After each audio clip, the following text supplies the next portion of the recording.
Can't remember. He's a master of improv, though. South So Africans are it's hard to so. understand. He is very good at coming up with stuff on the spot, so I wouldn't put it past him. But They're the only native speakers here who have to pass a language test to show that they truly are a native speaker when trying to find a job here. I dated Like- a South African in college, and for her birthday we ran a 22K because she was a triathlete, and we met her parents for pizza afterwards. But then like all of her friends, and they bought us all pizza, and they were trying to talk to me, and I'd ask her dad to repeat like 4 times, and then he finally showed us. It's like, was that better? Did you understand that? That's actually kind of fucked up coming from a South African. Oh man.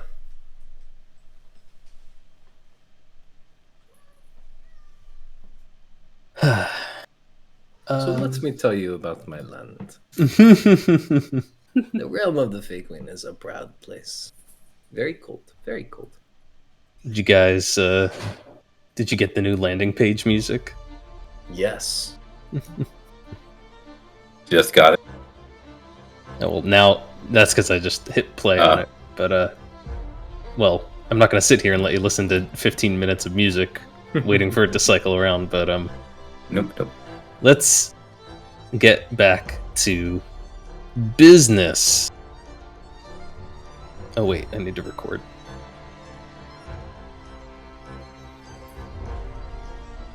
Wait, no, I don't. You got it, Kevin? Si, senor. Alright then. Let's do it. When last we left off, you had... Well, what am I doing? You guys... You do... Yeah, I'm just gonna keep handing things off to Kevin. Kevin, take it away. We're starting the session. That means that you do everything. Okay, everyone, you're level 20. Nice. The party starts at the Yielding Heart as they make stops along the path back to the monastery, visiting those they've come across on their travels up to this point. Once the group returned back to the monastery, a meeting of River Kingdom emissaries gathered concerning the rumors of the Warforged in the past, including Queen Yizamazan from Salit, Shalane of Gon, Michi of Bloom. Their concerns were mostly quashed, and the prisoner was given to Shalane. After the meeting, members of the party spoke to different leaders before they headed to Daresh, the capital of Lunapur. The party haggled plenty of goods and took a dip in the hot springs before getting their task from Arendelle, a rebellion in the realm of the Fey Queen. The party ends with a new mission on their minds at the monastery. Wow. Nicely done. Good summation. I need to get a Samuel L. Jackson, or not Samuel L. Jackson, Morgan Freeman voice changer for those. Let me... Okay. 2, 3, 4, 5, 6, 7. Oh, no, delete. We're going to start off, actually, still at the monastery.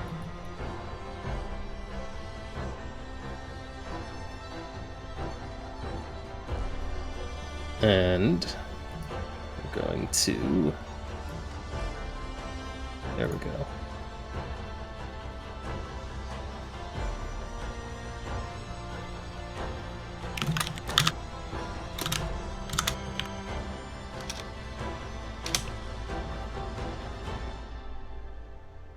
Come back to the grove of the peacekeepers.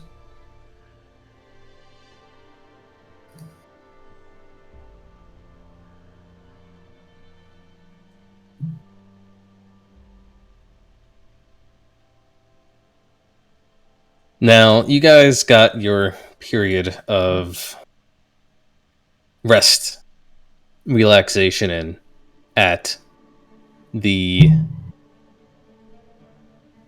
city of Daresh. You restocked and resupplied.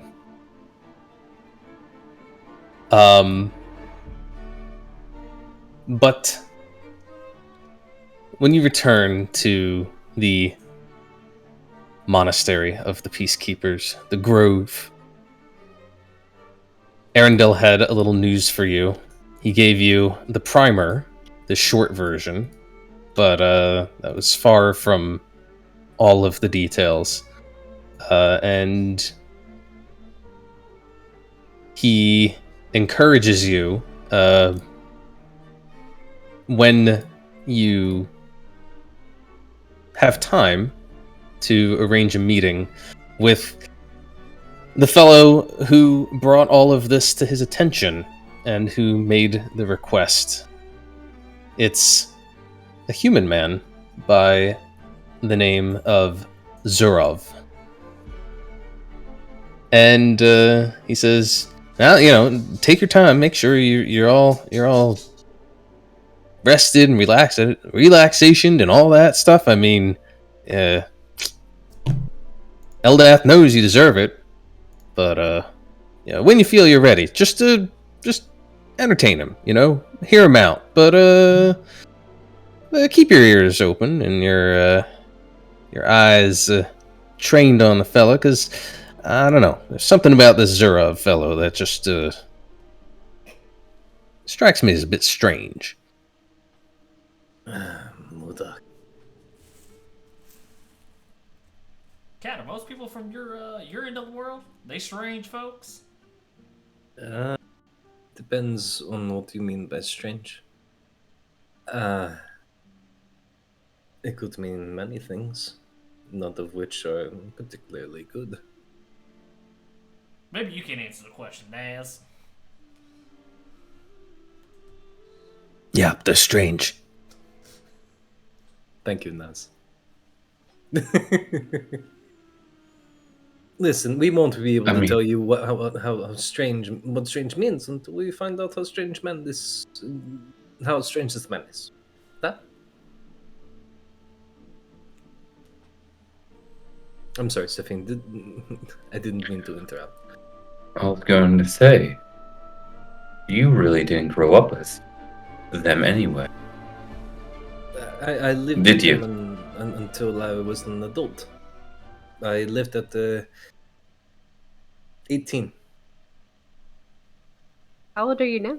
I repeat my point. I'm 26.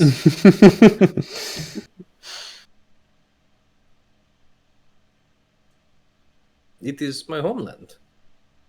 I do not know. I exchange letters with my brother, my Mikhail, sometimes, but not often enough, I think. Don't worry. All of our cultures are strange to those who didn't grow up in it. I agree. Living with undead people would be very strange. To an I outsider, mean, I believe. until you stop thinking of it like that and start thinking of it as living with friends and family forever. I suppose, but my friends and my old family, they are buried outside the dacha. Huh? You know, Cat, now that I think about it, I think I went through puberty longer than you've been alive. Okay. I don't know what you want me to say to that. Just good And- information to know about people. And yet she still has the stronger mustache. Shakespeare. That's, I don't have a mustache, do I? Well, more than an elf would. And I mean, that's not a very high measure, honestly. You do No see offense. Arendelle, right? He's right there. And how old is he compared to you? Young buck, as they say. Couple years. Couple years.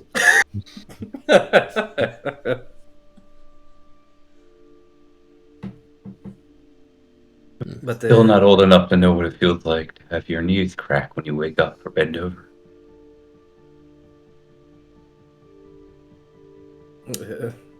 I mean, they crack sometimes. Arendelle, that is. Getting a little old. Okay, yeah. Old enough to be thinking forward, Well, let's go meet this Zarkovi guy. I think that's Zhurov. Zolrov. I see. Zhurov. Zhurov, my friend. Zolrov, got Zhurov. We're saying You're the same almost thing, there. Cat. You're almost there. Don't worry.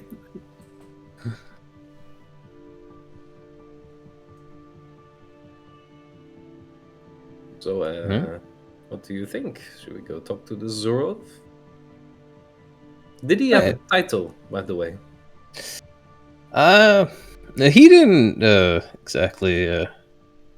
I don't know. I can't keep straight all those titles they got over there in the Fey Queen lands, but he seemed like some sort of noble folk.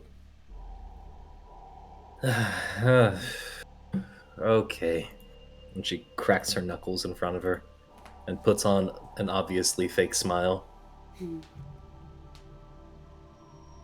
Let's do this. Arendelle tells you he's currently quartering in some guest quarters that they have at the grove, and he directs you over to the sort of smaller cottage that's kind of on the outskirts, and there you find a man who is kind of leaning over a trough of water and seems to be using his reflection in the water to very carefully trim at the hairs on his chin. When he looks up, notices you, and lets out kind of a surprised little yelp, and then rushes to put away his grooming kit and make himself presentable. And as he comes out properly dressed and ready to meet you, he says, "Ah, my friends, please.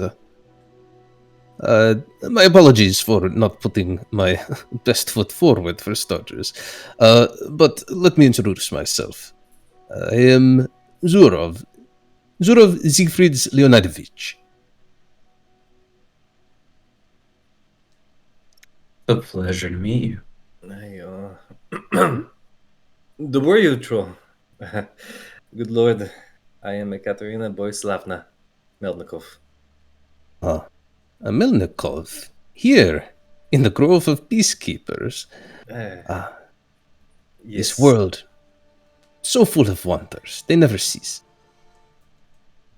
Well, even a grove needs weeding. You got a nickname there? You can call me Zhurov. What's your best friend call you? Zhurov? What's your mama call you? Siegfried? Okay, Siegfried. That's a little easier to say.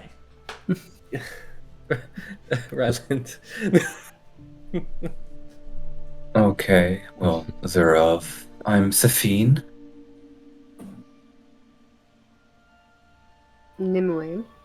Hajimashite. Good to meet you. My lady, it is a pleasure to meet you as well. Ryland But- Halo here. Yes, Ryland, of course. I have heard so much about you. In fact, I've heard so much about all of you. It is why I have elected to stay here for a little bit, hoping that I could have audience with you. Of course, was not expecting to do so in the middle of shaving, but one must seize upon every opportunity, no matter when it comes. Entitled to agree, my lord. Although I find it a little surprising to see anyone from the motherland, as we call it. Well, it is court business that brings me out so far. You see, I'm part of a certain group, let's call it. Yes, a society. Yes, The Society of... Oh, how do you say in the common tongue?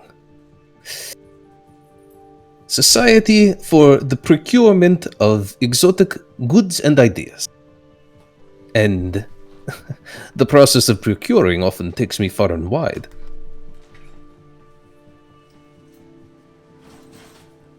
You see, I was in Daresh seeking new and interesting goods, and I'd heard rumors of some strange creatures in these lands. I thought that perhaps they would be a source of interest for entertainment and study at the High Court, of course. But then I heard other rumors, very strange ones indeed, about my route home being blocked by a big storm, yes, and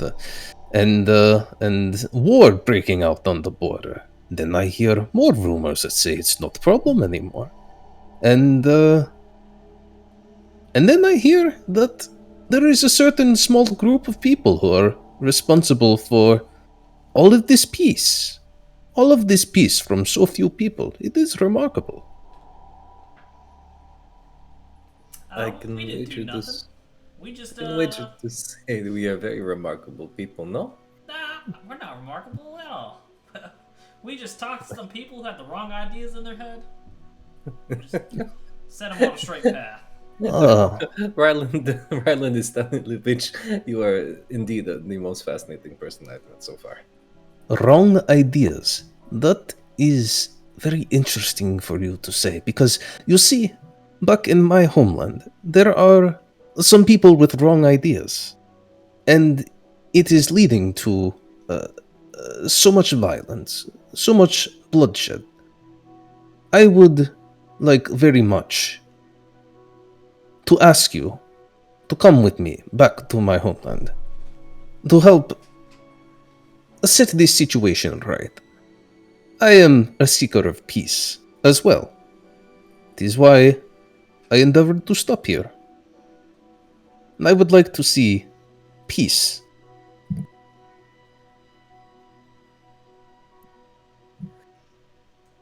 Wrong ideas. What? Curious what kind of wrong ideas they're saying. And what What makes did him they wrong? Well, perhaps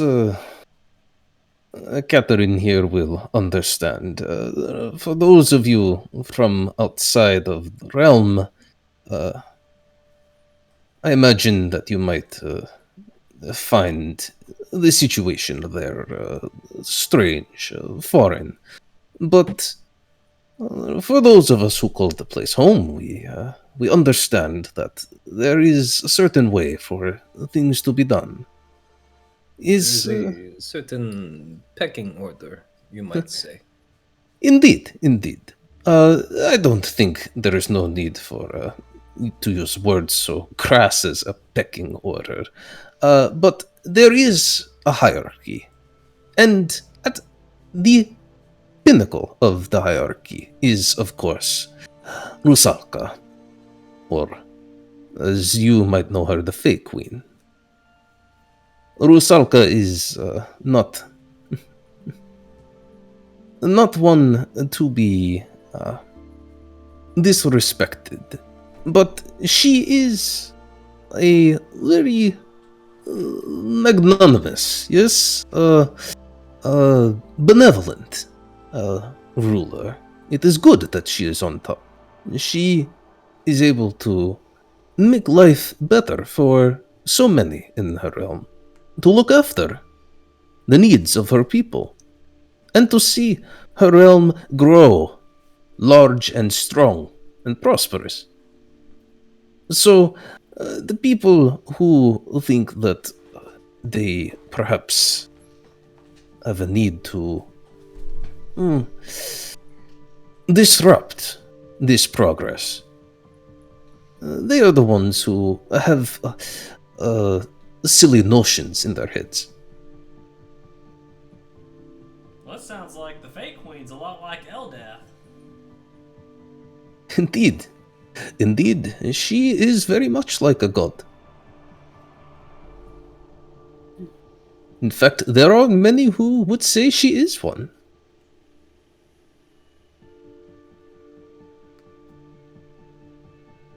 What have the people been doing? Is there mass destruction? I don't know. Burning down buildings. Riots in the streets. I'm afraid that these rebels have been more cowardly than brave. Yes, no grand wars to fight. Simply attacking good, honest soldiers who are only attempting to serve their queen when they are not prepared to fight.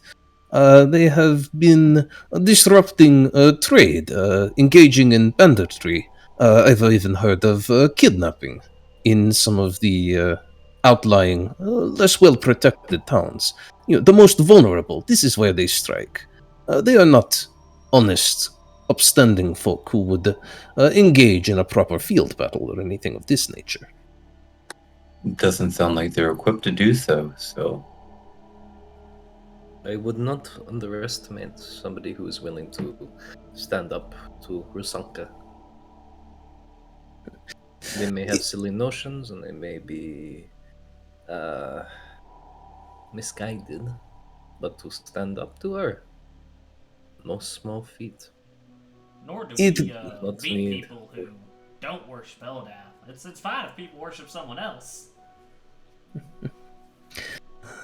It is a certain sort of pig-headed brazenness to stand in defiance of our good queen, but I don't know if I would go so far as to call it bravery. It is a little bit of a strange situation, though, I will say. Normally, these sorts of revolts, revolutions, they have a way of petering out over time. Yes, they don't last very long. But this one has been proving somewhat more troublesome, which is why I thought to myself, these folks who have already proven themselves good at handling tricky situations, they might be well suited for this. Hey, may I ask, my lord, where did this revolt start? It is coming originally from a city called Loudnum. Perhaps you have heard of it. Not a large place, but they've had a strange relationship between the nobles and the peasants in the past. Has led to some very high-minded serfs and but unfortunately these ideas seem to have ways of spreading, and while the initial rebels may have been based out of Laudnam, they seem to have spread. They like to call themselves the Many. I think it is a way of trying to scare all of us upstanding citizens to think that any of our good brothers and sisters could be counted among their number. I do not think they are quite so many as they pretend to be. But this is what they say.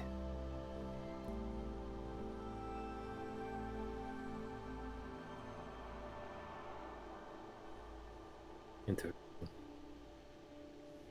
Miogni. Okay. What do you all think? I think I need a map because I don't know where Laudanum's at. Yeah. Actually, for that matter, look- I don't Yes. think I know where the realm of the Fey Queen's at. Yes, I should. It looks like it is time, Ryland, Actually, I think for it's a I think A we're having little the. geography lesson. For somebody who wants to spread the name of Eldath, you sure haven't looked at where you want to spread it enough. Wow, I really got that name wrong. Hang on. Sophie, do you know how long it takes to walk? It takes a while. Liadun. I prefer to Liadun. explore through the natural means of feet and signs. And I ain't seen no sign for no laudanum since I've been walking in the River Kingdoms. It's Limodnum. Limodnum. Limadum. Mudum. But Yep. Exactly. Limadnum. I'll let you say all the names, places, Cat. You seem to got a better grasp on this than I do. I probably should. but of course, I would not recommend that you go right into the nest of the snakes. Yes, I would recommend that we go first to Rusalgrad. Yes, and for those of you who are not familiar, it is our capital city, a shining beacon. To meet with the Fey Queen. Rusalka would be most fascinated to meet foreigners such as yourselves. To her ourselves? The interest I have is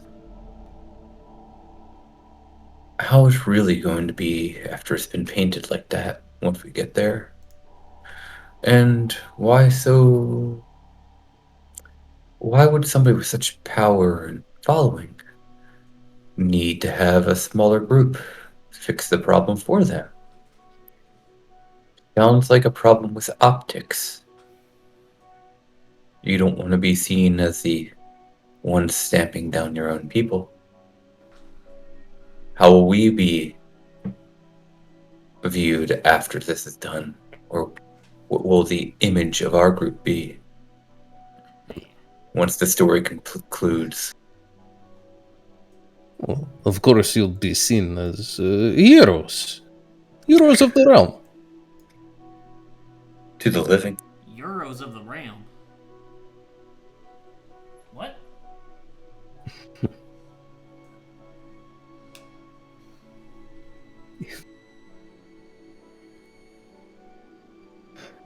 I realized I didn't actually tell you where Visegrad is, did I?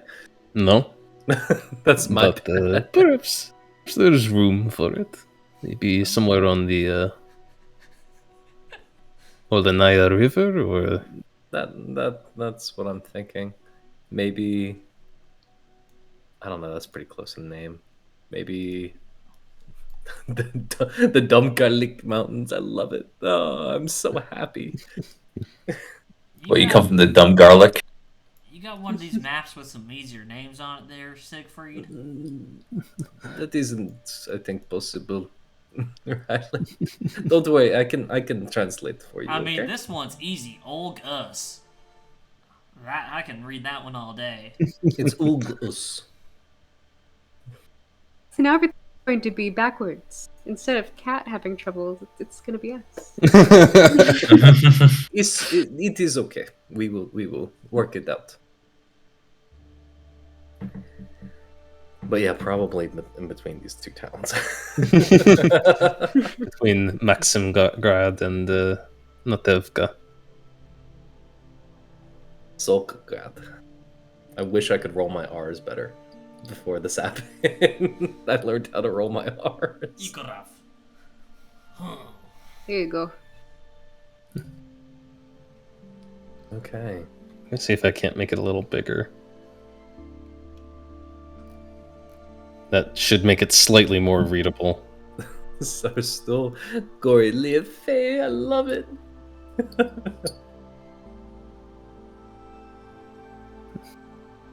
Oh, those are I'm so happy. I'm such a happy boy right now. Makes so much fun.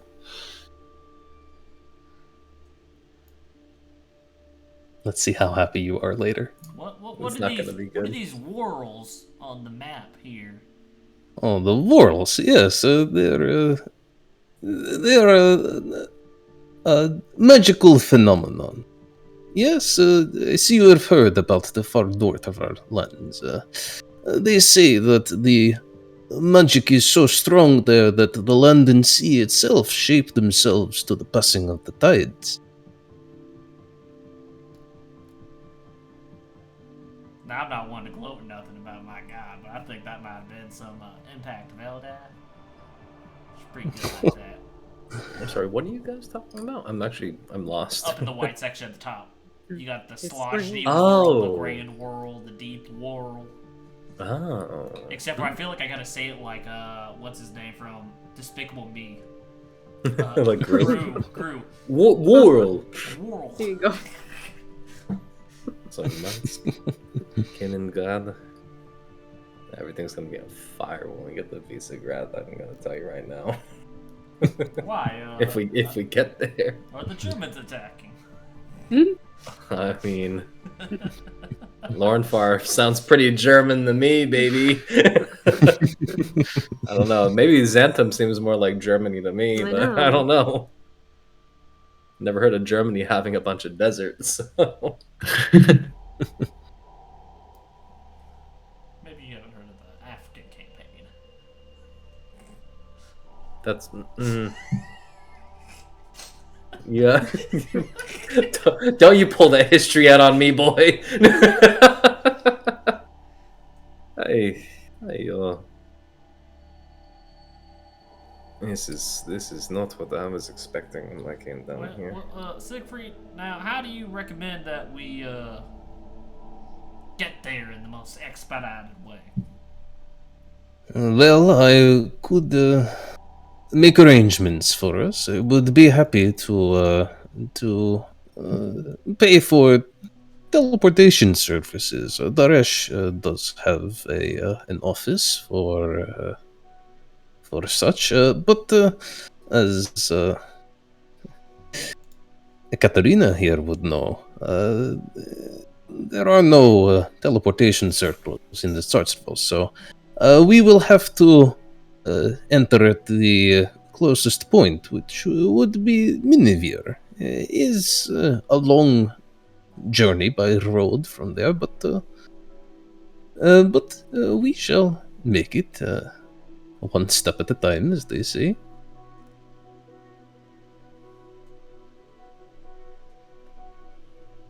I want to make One this step at in a the time. most expedited way.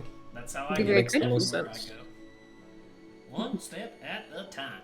That's right. Do not worry. The road may be long, but we will travel in absolute style. Well, if the road's that long, I'm sure you would love to hear about Eldath. Cat here's taking lessons with me. Uh-uh. You can, I As they never say, did. I- I never. Hold on a second. Wind it back. Yes, wind it back. I never took lessons. no, Naz signed you up. Now it's time to Naz, if you did that, I will disown you. No, yes, on that point, Mr. Ryland, of course, as a member of the Society for the Procurement of Exotic Goods and Ideas, I am a worldly fellow, yes, and I have come to appreciate the oddities of the foreign cultures. This worship of Eldath, I would be most intrigued to hear more about it, but I would recommend that perhaps you avoid the proselytizing whilst within the Tsarstvo. You want to say that again with a word that I understand? Don't preach, Ryland. I wasn't gonna preach. They might not understand me. That's why I brought the pamphlets. Right, don't hand those out right there. You will be mistaken as a reactionary. Yes. Well, I can't be mistaken if I'm being hired.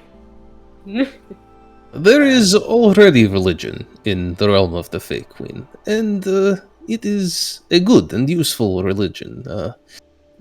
While there are many like myself who are interested to hear these concepts of foreign gods. For the people, the worship of Rusalka is sufficient.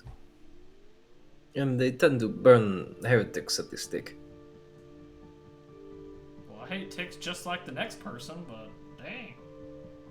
I hear you. Especially the hairy ones. Especially the hairy ones.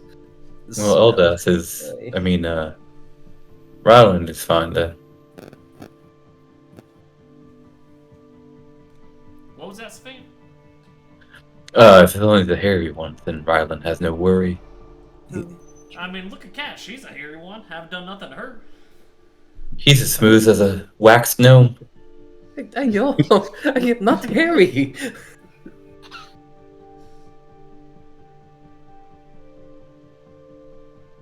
But, Zhurov, Lord Zhurov, I believe, if I am not speaking out of turn, that we are interested. Oh, excellent, excellent. I am so happy to hear that. It is all that I want. But before we do that, may we confer over there real quick? Oh, of course.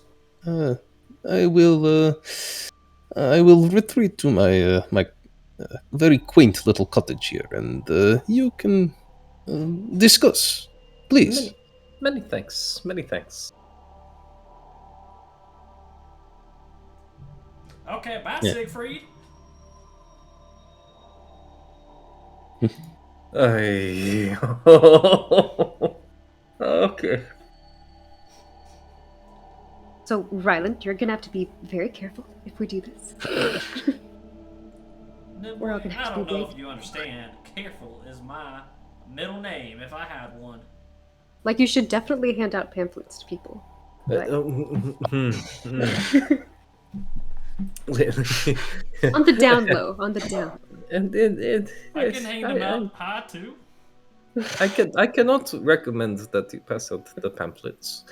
And Safine, I don't know. Yes. I don't know how the people of the realm of the Fey Queen are going to react to you. I would be completely honest.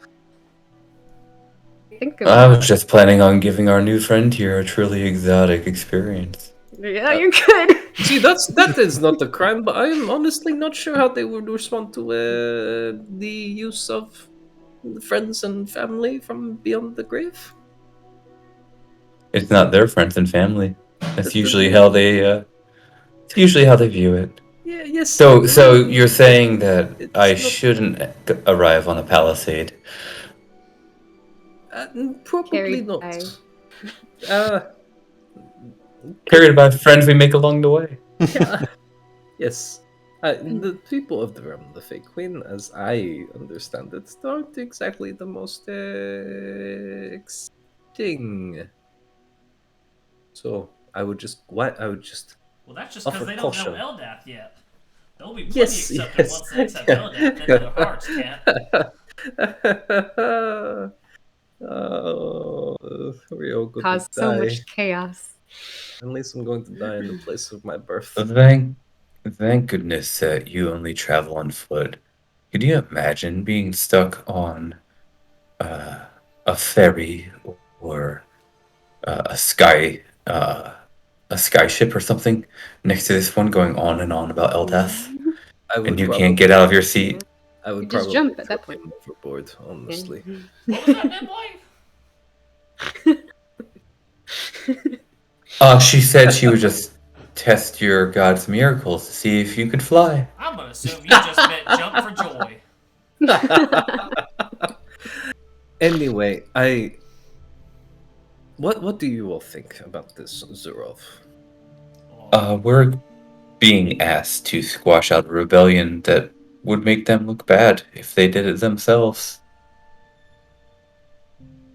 To try and help the people, should we? It sounds like this place is missing a whole lot of Eldath in their life. Because it sounds like to me, I don't think they care about looking bad. I think they're asking someone else to do it because they can't do it. And not many people would just call themselves menage without reason. Menage what? That's what. Minyoge, my bad. They wouldn't call themselves Minyoge for no reason. Well, Cat, I don't have a stockpile of food or nothing, but I'm a canner, not a cannotter.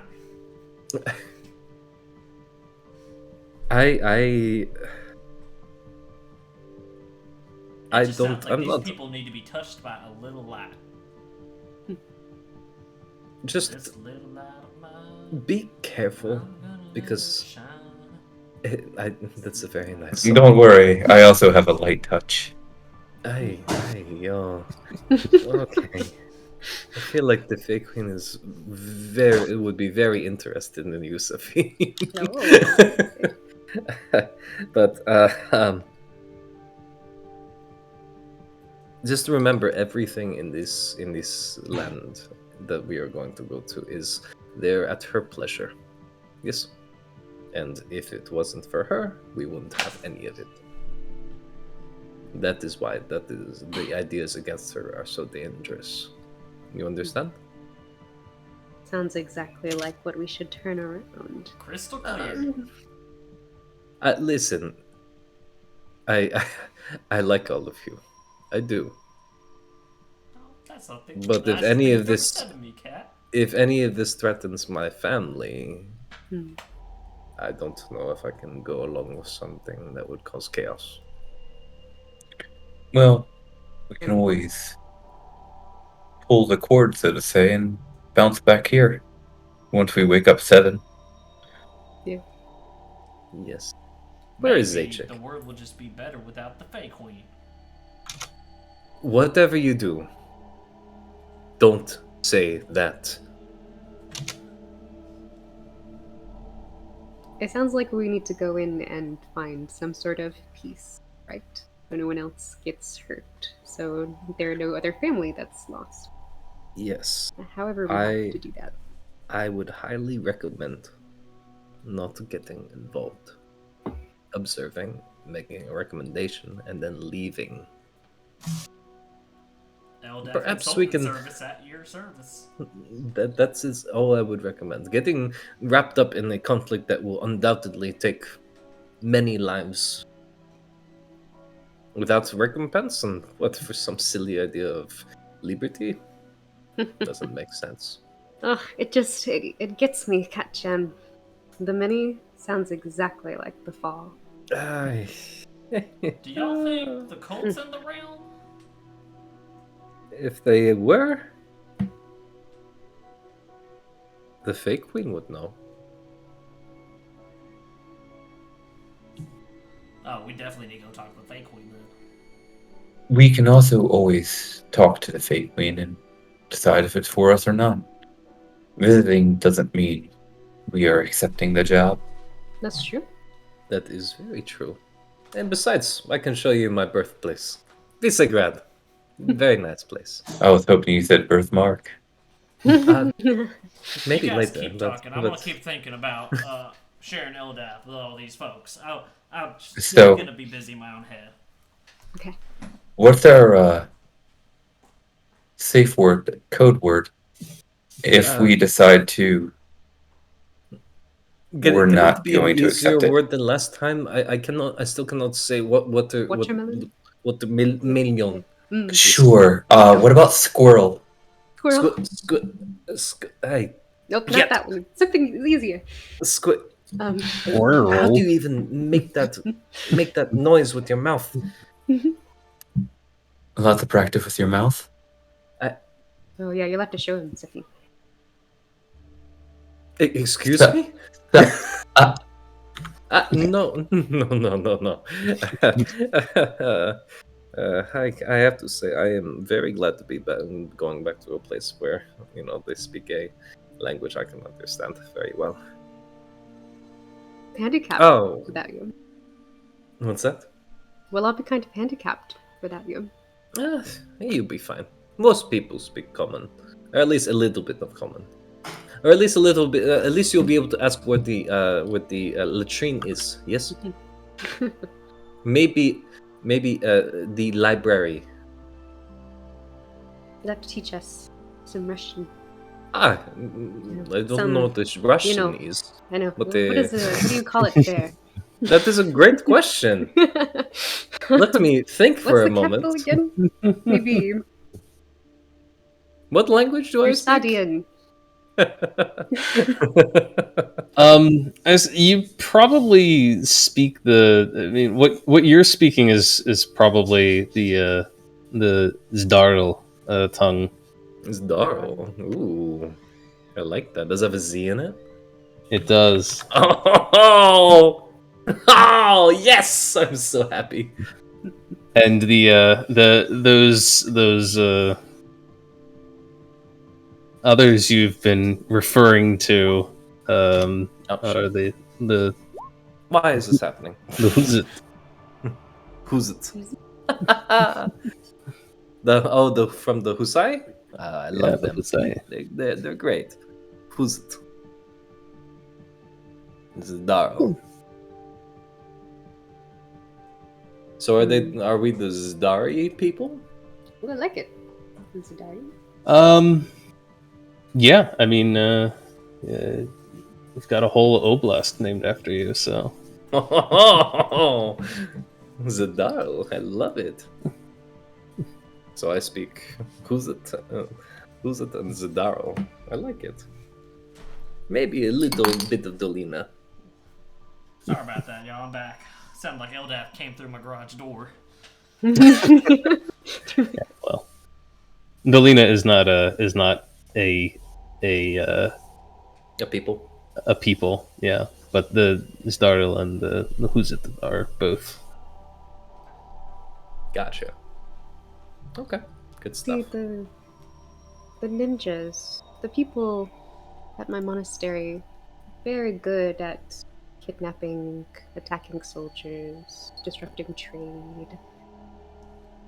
It is a very good way of disrupting a larger foe. I should know too, as well as you. You do. Although my proficiency is with putting those rebellions down and destroying them until they're dead.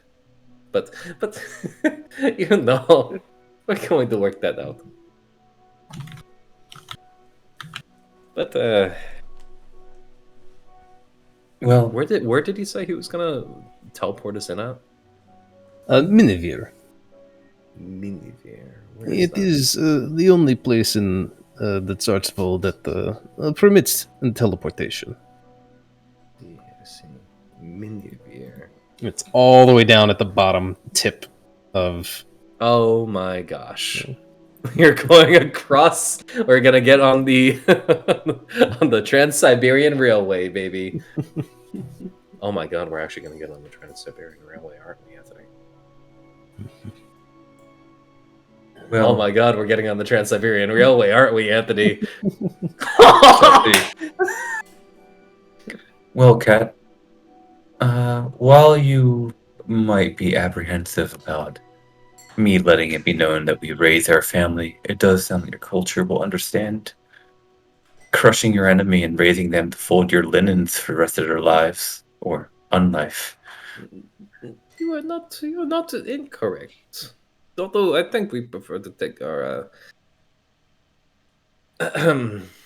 war gains alive.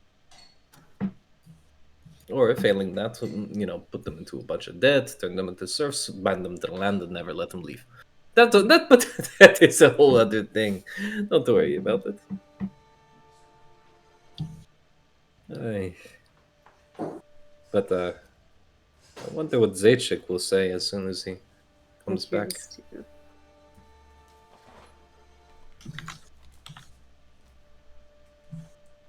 Ah, yes, and I guess Naz, I'll have to say goodbye to her. Why does Naz gotta go?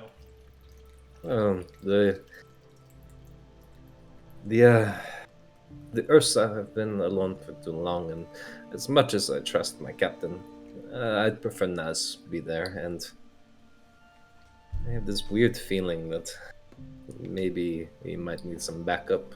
Yes? They've probably spent all their earnings. Oh, absolutely.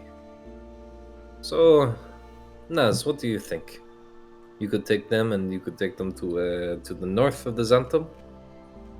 Maybe outside the border of Kaliningrad? She kind of mulls that over and says, Just in case. I think I've heard of some conflict in that area. Might as well. A little pocket change, yes? Here is the rest of your cut from this job, by the way. I'll give you half of what I have. If you want a little more pocket change, take this. And I'm gonna Are you, one of my pamphlets and stick it in her pocket. That is invaluable, Naz. If you fold it a few times and you soften the paper, it can be useful on the road in a pinch. Oh, it's useful anywhere and everywhere. Naz will get that. Yeah, Naz just kind of as a campaign soldier, like, yep. Naz is like, she just smirks and nods. So take this, and Cat takes about 500 gold and puts it into a pouch and drops it into her hands. Yeah. Take this. This is your cut, and keep the men on their toes. Yes, I trust you. Naz nods and kind of. I imagine that she and Kat probably have some sort of custom, something they do whenever they're parting ways. I don't know if it's something like a simple pat on the shoulder or something like that, but It's a full hug. Just some gesture, full hug, Yeah, full hug. Probably more from Kat than Naz. Yeah, they've been through too much together for Naz to basically like resist at this point. Yeah, she does. She doesn't resist. She's like she'll do the hug thing, but she says, "You stay alive, Cat." I'll miss you too. Did someone say cat? I'll miss you too, Naz, and be well. And she will probably. Well, she'll probably teleport with you to Minevir, honestly, and then We'll have that exchange there. much We'll just easier. retcon Much it easier there. for her to go later. But Yeah. yeah, she will depart at some point. Which actually brings another question, another just little point of order here. I know I kind of brought it up and said discuss amongst yourselves, but did any of you have thoughts on bringing in a NPC sidekick who might want to be joining you for this one?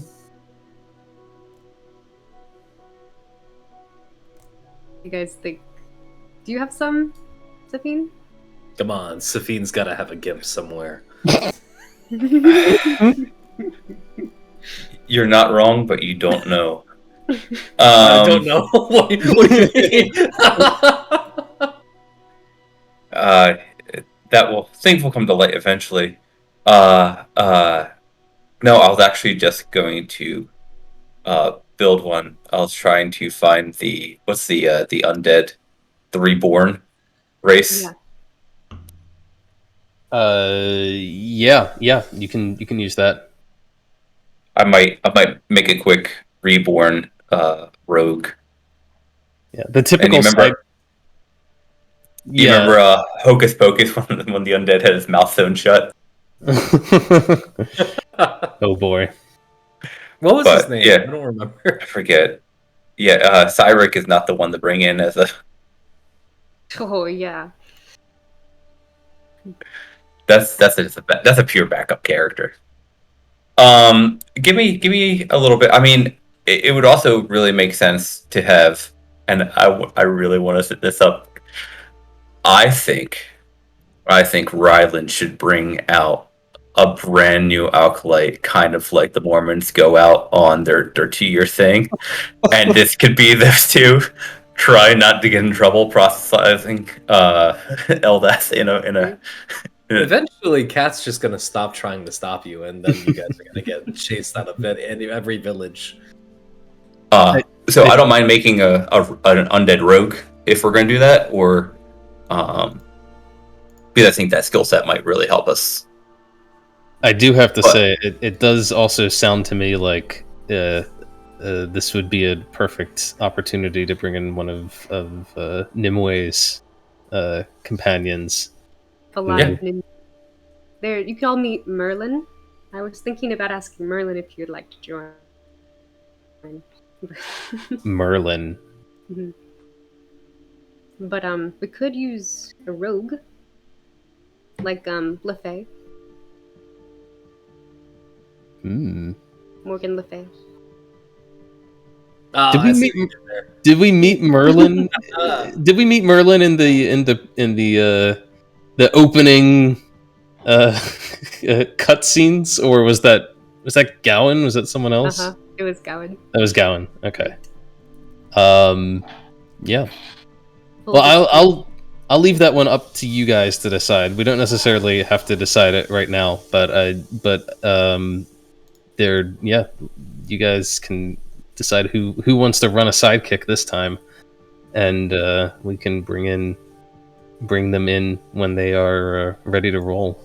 I think Nick said that he wanted to bring in his super girlish French accented acolyte character that's just innocent about everything. Oh, was he serious about that? No, I don't. I mean, we could always just roll for it too if you guys just wanted to. My only problem is my 3 that I would choose from are 4 that I would choose from are all back at home. I wouldn't fret too much about that because I'm sure we can find a way to bring them in. I do have 3 other captains. Yeah, you do. Yeah. Like I feel like if I'm gonna bring someone in, I don't want to bring in someone from the monastery, because then they're gonna be exactly like me, and that's a whole lot of emboldening bonds. And I don't want to break it. So I feel like it should be someone, for whatever reason, that I would have met on my travels prior to this, and/or someone who's looking to go home that's at the monastery. I'm fine with rolling for it, though. That'd be fun. You could always take Kusok. By the way, I think Kusok and his brother are just gonna go with Naz. Right, I figured so. For the time being, they're gonna raise their own battalion. Is Foler? Is she coming with us? I could send her to some secret peeps who can take her to the monastery. Oh yeah, that's the monk that's gonna be a ninja now. I like it. Yes. I do think she should probably meet Morgan Le Fay. She's a Xantum. And then I also do have the girl who's part of the God Eaters. Cool, so let's do it. Let's roll a d4. Scarlet's 1, I'm 2, Mark's 3, 7 is 4. And Nick is just missing out. But so it is. Well, leave it up to you to roll it, Anthony. Oh, you want me to roll it? I just noticed something. Is the Xantum Empire the Byzantine Empire? What? No. No, I mean, isn't I looked it up? Then Litis is kind of like what coast in Latin. It's got a Latin ring to it, which makes sense as a dead language. Yeah, because you got the Byzantine Empire, which is a bunch of northern around the Anatolia, which are also together, and then you have with that desert area. Nice. Desert area that's all Syria and Egypt that were breaking away. So Scarlet gets the NPC. Thinking about what we want in the party. Do we want someone who knows about the God Eaters, the cult? Do we want someone who's an expert ninja? I think you should number them 1 through 4 and then roll a die for it. Maybe we should. There's 4 of them. And just keep in mind that I'll be having you stat them using the sidekick rules. Okay. So there is a fair amount of flexibility in there, but it's mostly dependent on what the base NPC like monster stat block is that they have, and then then they kind of have this like very straightforward way of leveling up from there. So they have like there's like 3 different sidekick classes. I forget what they're called exactly, but they're basically a warrior class, it's not rogue, but some sort of rogue. Expert, spellcaster, and warrior. There you go. Thank you. Expert, spellcaster, and warrior. Cool. Expert's your roguey person. So you can go ahead and look those up, and think about I'll send it to you. who you want to bring and how you want to build them. Thank you. Could you send it just in chat so that I can Yeah. build some backup as well? For the eventual. It's in the Tales of Yan.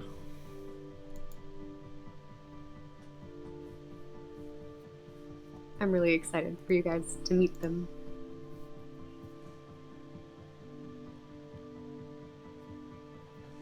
Okay. Well, if it sounds like you guys are endeavoring to undertake this particular mission, with the promise of vast amounts of compensation, of course. So much compensation that you don't really need to worry about it. Is there anything else that you want to do before leaving the Grove and Daresh and indeed the entirety of the River Kingdoms behind? Any tools or any packs that we need, like the dungeoneering and blah blah blah blah blah blah. Give me a dungeoneering pack. Nope. I mean, I started off with those.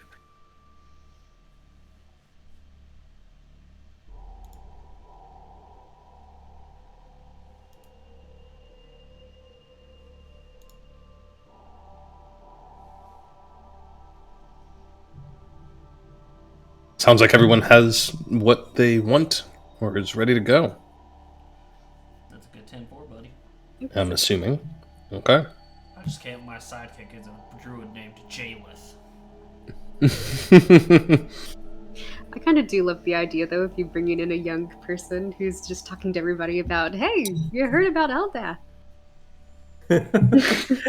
Just like the Book of Mormon. Exactly. A younger, more sprite me. Uh-oh. Yeah. Oh, no. Okay, well, in that case, you say your farewells and you make your departure from the Grove of the Peacekeepers. You head on over to Daresh, where you enter into the I need to come up with a better name for them. I was sitting there trying to think of a good one. This is something that's basically like a teleportation guild. There's essentially a continent-spanning guild that handles teleportation services, and The Department of Transport. it's essentially what they are. Yeah. The Navigators Guild. You just say the ministry. Yes. Do they run on something called spice? Do they spice? They don't spice.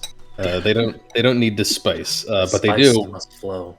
need to have very powerful casters on hand to cast teleportation spells. Are they called navigators?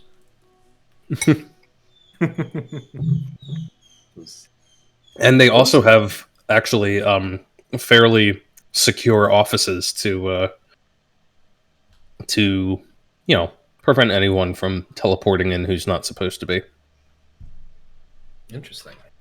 And if you go in, you'll see that there is an entire process that you have to go through where they first, once they know your intended destination circle, they have to send off a message using the message spell to alert the people on the receiving end that they're expecting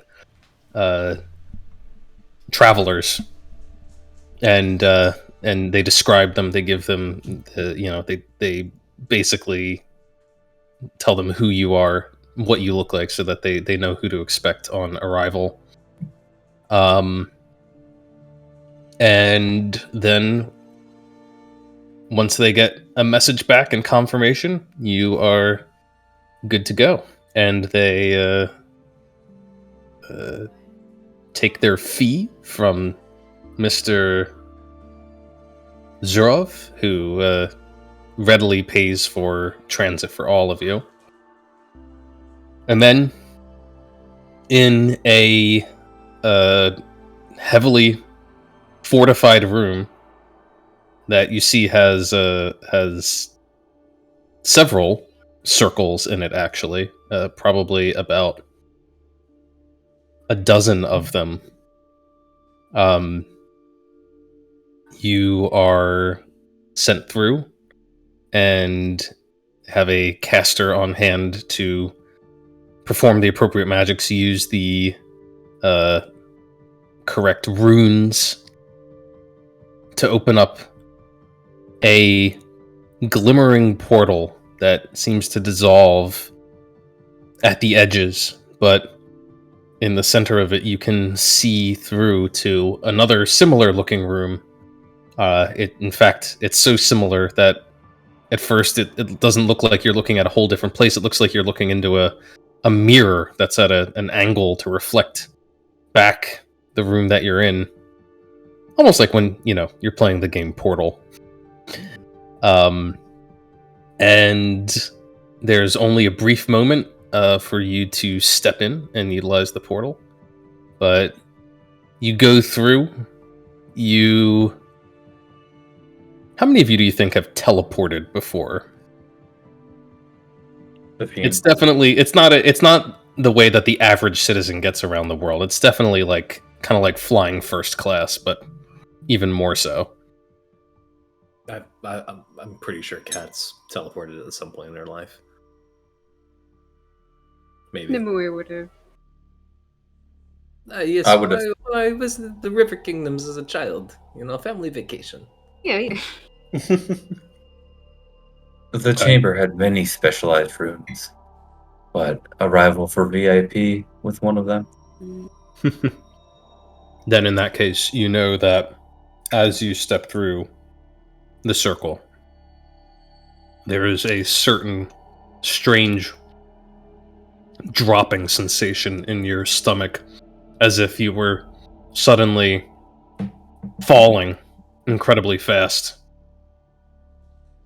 Sort of like a great lurch.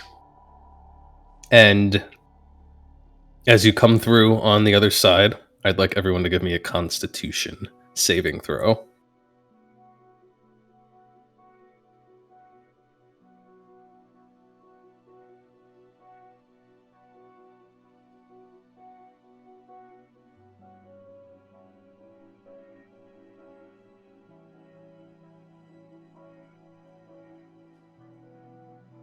Are you there, Kevin, or did you step away?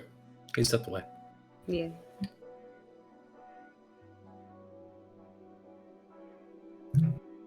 I just need to know if he's the only one who comes out covered in vomit. Right. Let's say for posterity, yes. Where's his character sheet? Absolutely. Not one. First time, right? Well, second time. Yeah, Rylan, I don't know. We'll see. He's decent constitution. He actually has a very good con save. How does he have such a good con save? How does he have such a good con save? He better have a feat that gives him improved constitution saving throws, or else I'm going to have a conversation with him. Uh-oh. I'm not saying don't look at my character sheet. Yeah, Rylan's okay. Oh, you know what? There's always 7. Someone's gonna vomit all over himself. Probably the most magically inclined character. Don't He's fine. Wow. Don't forget, a lot of us ended up getting the cloak of protection, which ended up +1 to all our saves. That's true. He got a ring. I think you're right. That's probably where it's coming from. Okay. All of you are seasoned travelers. This is nothing for you. You step right through. You feel that sensation of incredible momentum shifting for a second, but within a matter of seconds, that feeling in your stomach fades as you are received on the other end in, like I said, a chamber not much different from this one, except for the people manning it are quite different looking, and their style of dress is wildly different. And they greet you, saying, "Welcome to Minevir. I hope you had a pleasant teleportation." The driving state of Aisha. Good to be home. Is anybody in need of prestidigitation services? Oh, fancy. Cat looks back to check if anyone is covered in vomit. Yeah. I don't believe so. You want to touch up? Nimue, Safin? I'm doing fine. I think we are good, Tovash. Thank you. You'll see that there's like a young-looking acolyte there who was ready to jump forward and prestidigitate, but they look a little bit glum as you just walk past. Pat him on the shoulder. Spasibo. It's like a shoeshine boy. But yeah, you go through, and of course,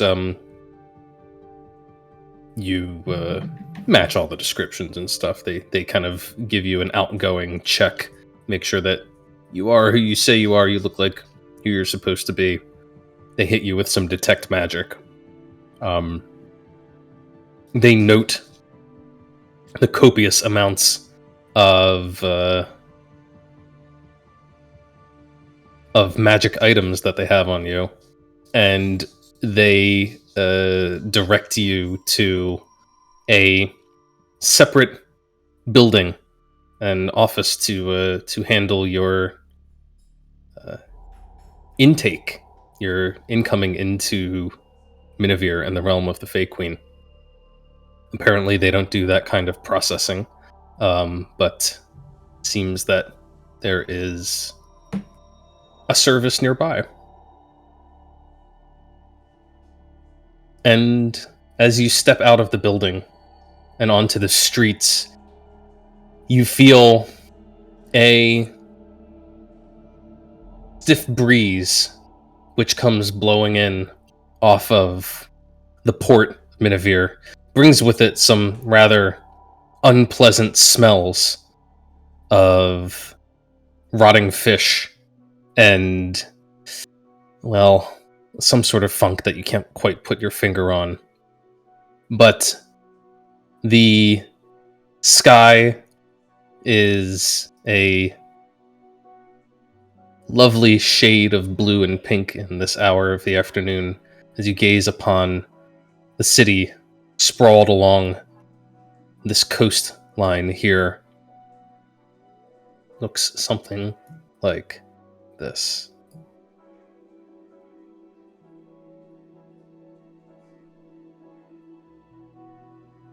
Dobro Bojalavet, everyone. Welcome To my home. country. You know, the smell of fishes, rotting fish, is sort of nostalgic to me as well. Eh. It is not the most pleasant, but this is probably the one of the nicer cities. Wait until we get to the capital. Mhm. It is a fairly unusual city in terms of the cities of the realm, because it is one of the, well, it is in fact the only major port city on a large body of water like this. I mean, there is Velinestad and Kemengrad, which are kind of on these large lakes, but nothing compares to the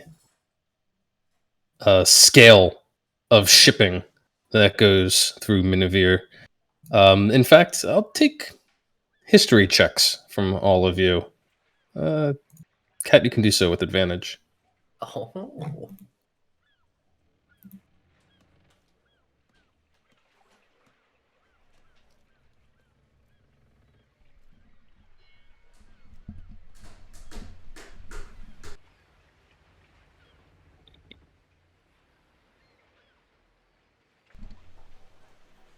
Yes. You, Safine, and Kat, both of you would be aware that minevir is the single largest exporter of goods, mostly natural resources coming out of the realm of the Fey Queen, and that as such, this large shipping and sort of trade city is one of the wealthiest ones in the realm, and that it is almost entirely under the control of an organization called the Royal Export Consortium, which is essentially a group of nobles and merchants who control outgoing trade within the realm.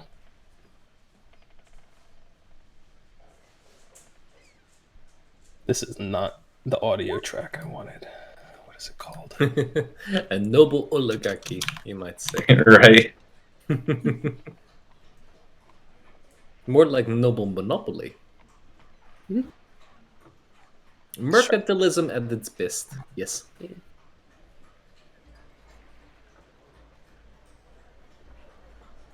Honestly, I've been away for so long, I don't know if the Melnikov name carries any more weight than it did when I was a girl. How does it feel to be back? Strange. I never expected to see these shores again. You never wanted to return home? It wasn't in my grand plan. Not a lot of things here to spend your coin on. Not necessarily. It's more that there's a certain presence here that you cannot ever escape. A certain backwardsness, you might say. She says very softly so Zhurov doesn't hear. Yeah. And indeed. Oh, sorry. Sorry, go ahead. You might find that it's not like the places you have been. You might find we are a little more old-fashioned. This is by design. Seems very traditional. Sure. It'd be a nice way to put it. Kat, as you're saying this, you kind of instinctively gaze up along the city skyline to where you know you will inevitably find a certain face looking down on you. And sure enough, just as this picture shows, there are indeed massive statues which stand about the city. Not quite like the ones depicted here, but something a little bit more like this. If you look perhaps down towards the docks, you'll see one that looks something like this.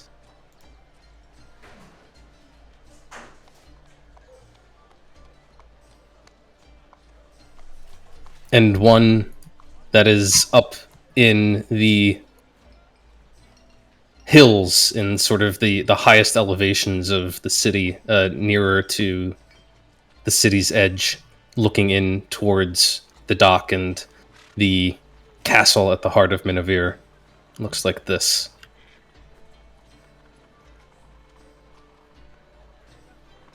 And you, Kat, would know that both of these statues are depictions of the Fey Queen. Behold, Different. the Sorry, go mother ahead. of our country.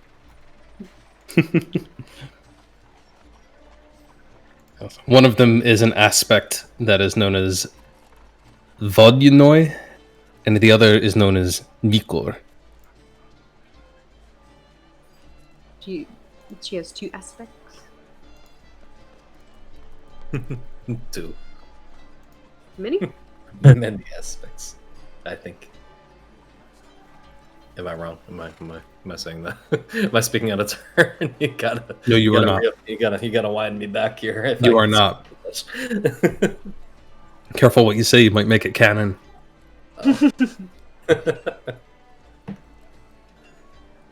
But yes, she is the mother of our motherland.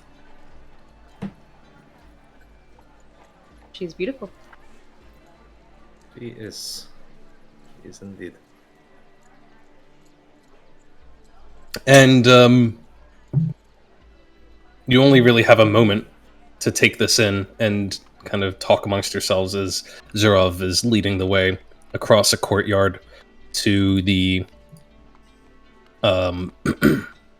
intake processing, where there is a a line, of course, of other people, most of them not nearly as well dressed as you are, and not coming in from fresh teleportation into Minevir, but coming in from the docks and from ships and from the dusty roads on the way in, looking tired, looking bored as they're waiting in this sort of massive holding area, being called up one at a time. Zhurov doesn't wait for these things. Zhurov walks right past the masses and leads you up to a separate desk that is sort of off to the side. And he pulls out some documents, which he pushes across the desk. The intake receptionist there reviews them, looks up at him. And as this is happening, he looks back to all of you and he said, yes, I'll just take your papers now.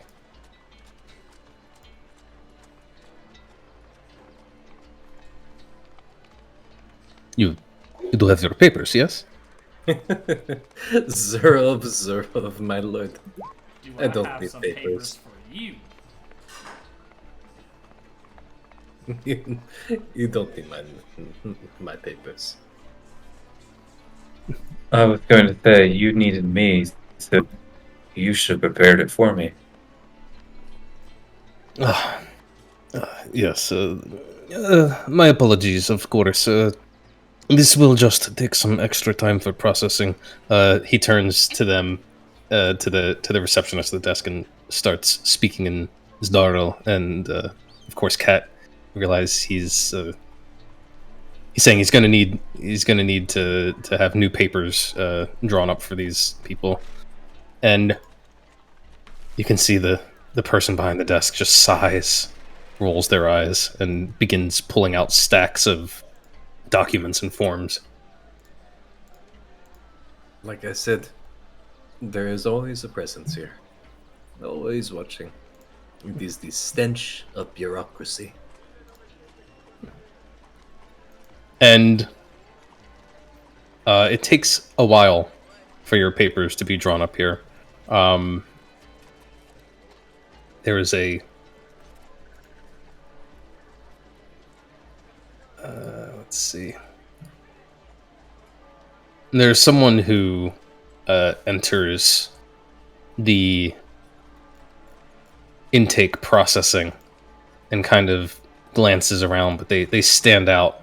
They're dressed all in dark clothes, deep grays or blacks, a long cloak, as this man kind of gazes at the many people in the room. His eyes just slide right over the many common folk, but they stop on the group of you, and he just kind of stands there, leaning against a wall, observing. He looks something like this.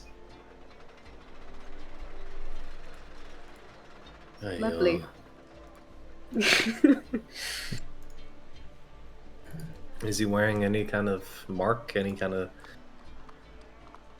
might say, emblem? Badge? He's wearing very little in terms of decor or adornment to his outfit, which actually marks him almost in and of itself. But you do see a small little embroidered symbol on his chest, right above his heart, which is that of a closed hand, and it's picked out in like gold thread. No, it's the secret police. Kat, you know who this person is. At least you know the organization to which they belong right off the bat. This is a member of the Mortal Hands, as they call themselves. The mortal hands of the Fey Queen. And they are actually members of the church. The religion is known as the Mortal Hand. Okay. Do we know a lot about the church? Is it all History. about... I'll take another history check.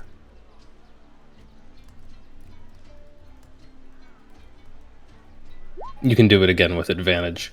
It's a good thing it's an advantage.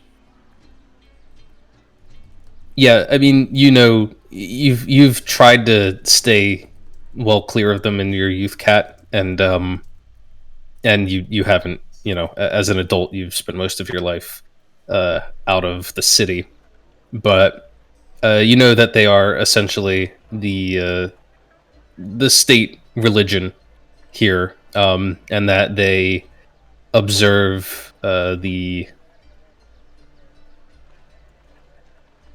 What's the word I'm looking for? That they worship the Fey Queen, and that their religion is all about the worship of the Fey Queen. You know that they have a fairly far-reaching presence throughout the realm, and where's my notes? Hang on. Cat would be relating this all to the group in a hushed tone.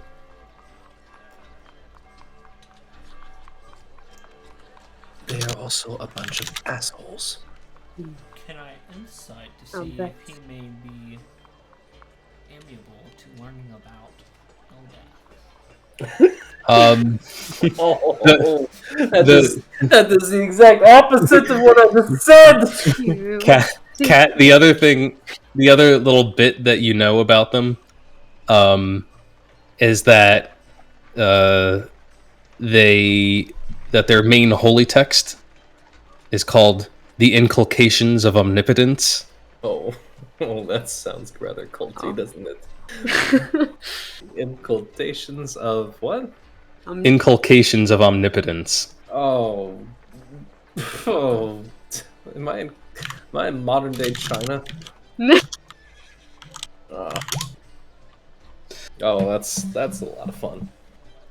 And that they you know that they have certain like titles depending on their rank within the religion.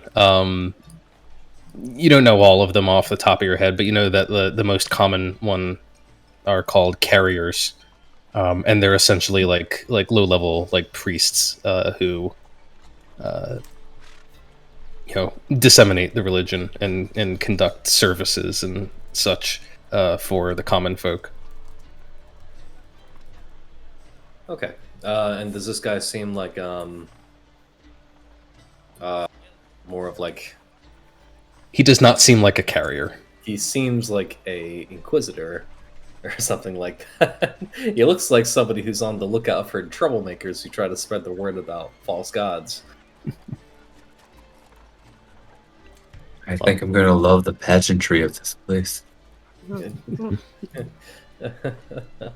There's quite a bit of pageantry, don't worry. There's pageantry until you're burned at the stake. Well, as It stopped hurting once the nerves burn away. Yes, you seem to know a lot about that. Try to avoid it, though. you eventually get through the paperwork processing, and you're shuffled along from this desk down to down a hall into another room. This one's smaller. Also, a number of people here. You notice that the people in this room are all much better dressed. They all look like members of nobility, or at least wealthy merchants, something of the like. And there is a military officer behind the desk who walks you through the remainder of your. Why can't I put him on the layer I want to put him?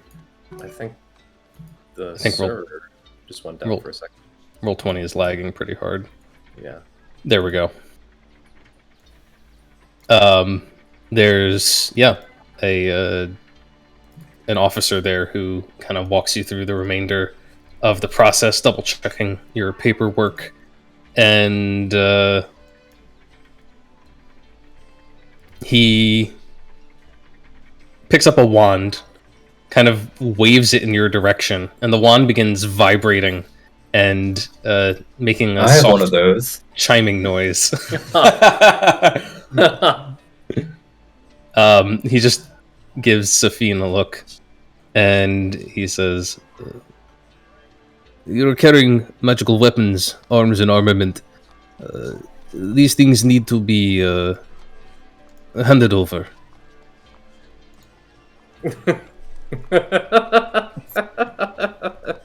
That is very funny, my friend. Well, Hand it over to who? To you? they need to be registered, of course. Registered. Do you know of the House of Melnikov, my friend? No. Oh, you don't? Well, I guess low down hick like you won't know it very well. But let me tell you something. The Melnikov family is very big, and it is, well, very well known. And this is their blade. You can't have it. And this is older than you. No. And I guess I was not told of this, giving up my items and such before I arrived. By the way, you can hear Kat using a tone I don't think any of you have heard before, but it's a very haughty, like, to you guys it sounds rather fake, but to them I think it would sound pretty genuine. That guy from the Mortal Hand is in the room now. At some point, one of you glances back and realizes he's somehow walked in and is leaning against the wall here too. And Zhurov is like, "Come now, I am a member of the Society for the Procurement of Exotic Goods and Ideas. Surely you noticed on my documents, and these are exotic goods, are they not? I am bringing them in." And you can see that the officer kind of glances back and forth between you. Says, "Very well. We won't be requiring it if they are going directly into the hands of the Society."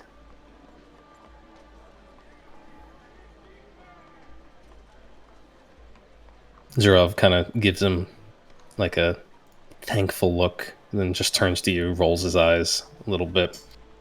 But eventually, the processing is complete in its entirety. Zhurov hands you a folio of documents, and he says, make sure that you keep these on your person at all times. Yes, you may be asked to present them later. I'll trade you papers. No, don't do that. Don't do that, Island.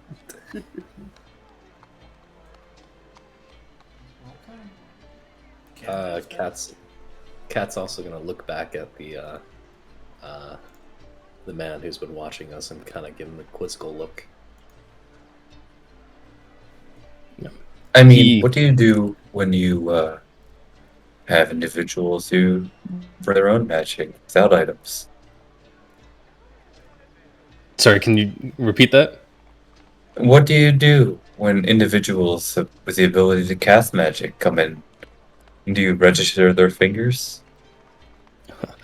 Well, actually, yes. Spell books do need to be registered, and it is not often looked well upon. Yes, those like of sorceress blood. Yes.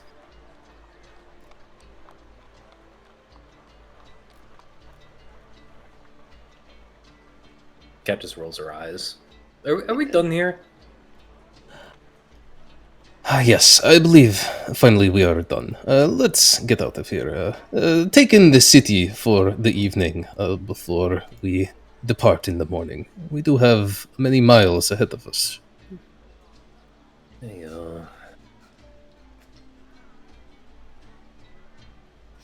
And yeah, you finally leave the intake processing. It takes far longer than you would have liked, and it's already almost dark by the time you get out of the building. And you find yourselves out in Minevir. is our boy in black still following us?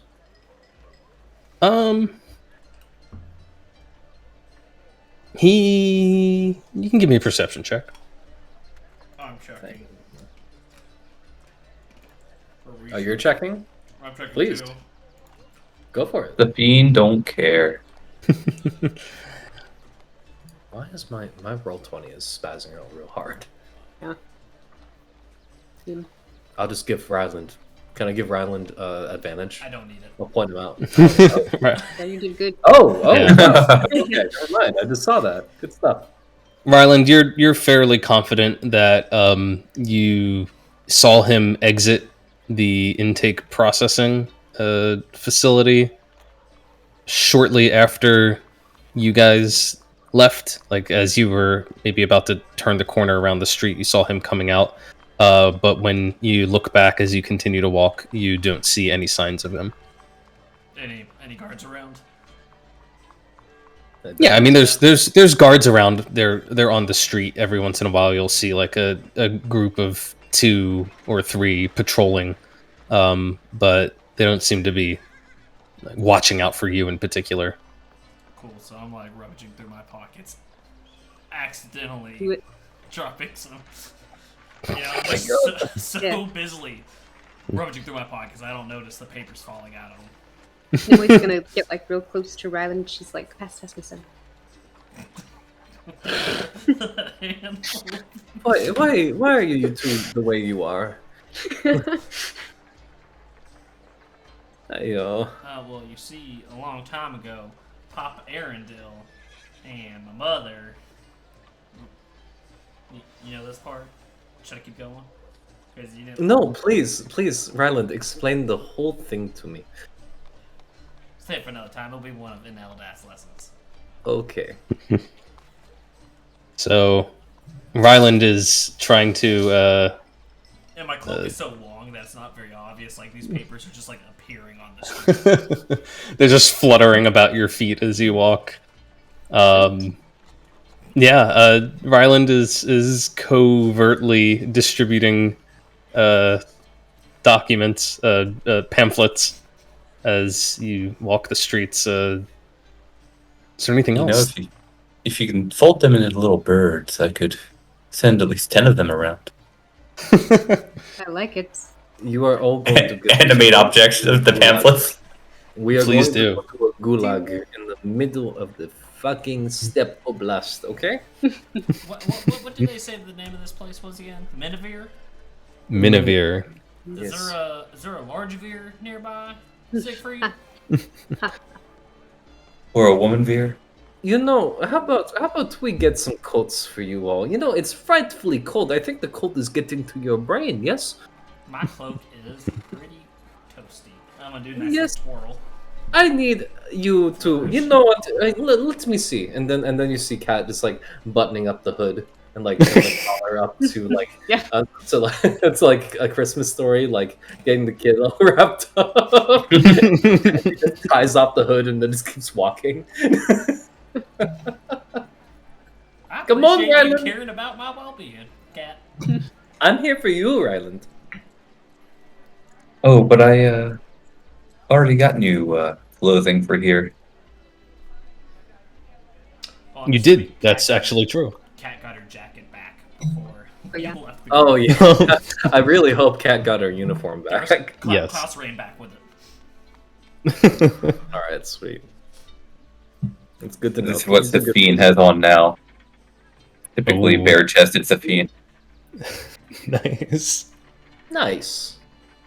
A little bit of warmth, a Yeah. lot of style. Is it? I But like it. but they're still bare chested. No. They're no longer bare-chested in this temperature. Oh, interesting. I like it. Yeah. I wish I had like art of that of Safine walking the streets looking like that. Doesn't that get hung up on those chest piercing things?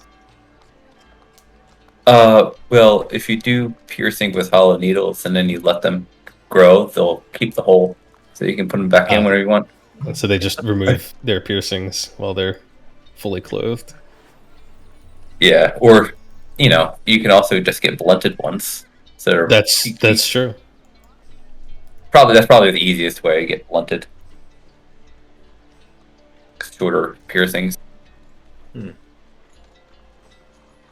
Well, so Ryland is covertly distributing pamphlets. Is there anything that how would the rest of you be spending your evening here in Minevir? Zhurov again is paying the way for everything, and he's putting the group of you up in a very fine sort of, I guess it's a coach house, I guess something along those lines. That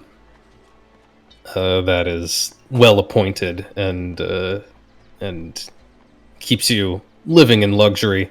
I don't know if it's quite up to Safine's standards, but it's a lot nicer than probably where Kat and Ryland probably spend most of their nights. Does Kat know of like any fast like correspondence? Like, do letters work? There aren't any like fast ways to get a letter back to someone out west? There are couriers. There's definitely courier services, and you can hire one of them. You could also inquire with a mage to send a message if it was urgent and worth the coin. Right. I was just thinking of sending word back to my family, like whoever is at Visegrad, just letting them know that I'm in the country and I'm probably on my way. Okay. Yeah, you can definitely arrange that. I'm very curious what Kat has to say to her family, saying I'm coming home. Yeah, she's probably gonna think about it for a while and then just be like, I'll have to think of something. Let me write it out real quick. Because she's probably gonna send it to her brother and like no one else. because Alexi's not there. Nadia's she doesn't like her mother, but Mikhail is only like 16. He should probably know that she's coming back. And then there's her uncle, but she doesn't really know him. So okay, let me write it out. What about Safine?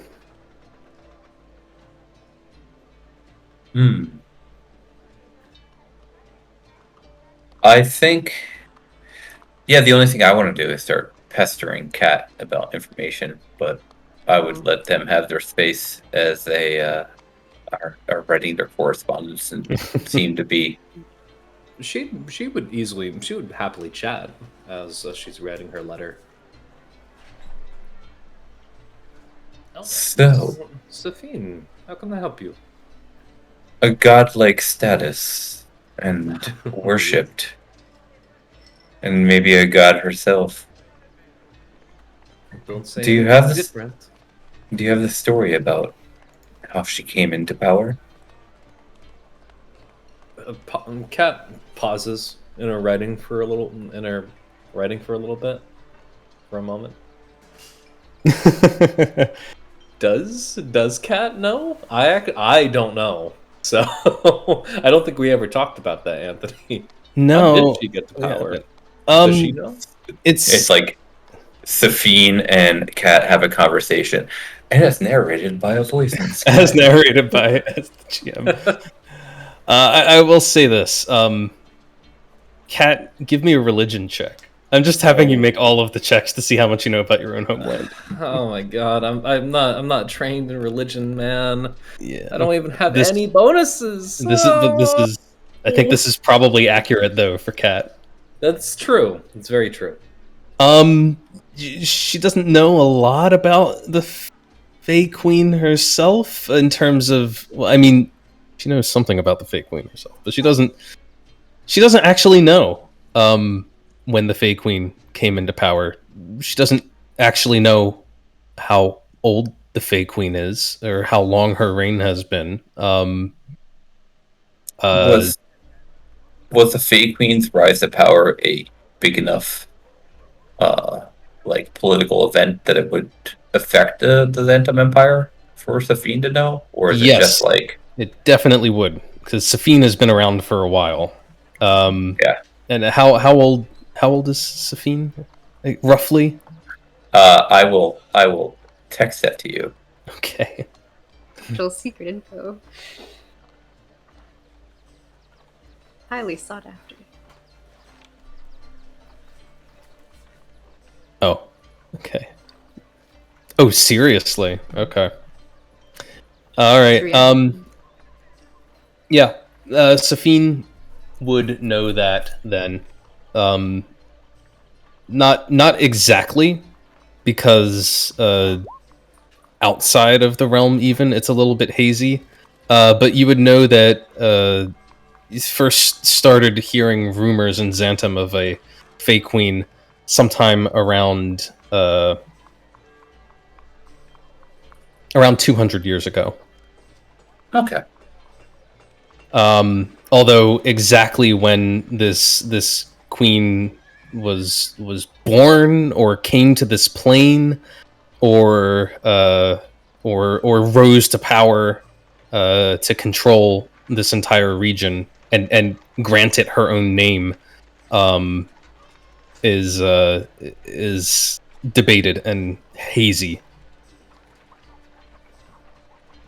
Okay.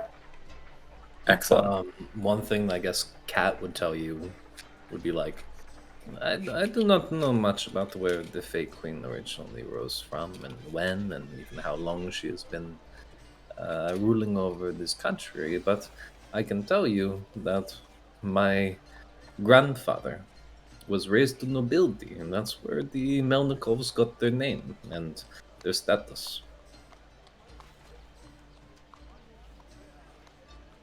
Okay. I do recall that she came to power. Well, Ryland, she's quite younger than the Rise of Eldath, from what I can remember. Well, the in my first teachings. is- that is without question. I should say, uh, your grandfather was building his temple long before. Maybe not in elven terms, but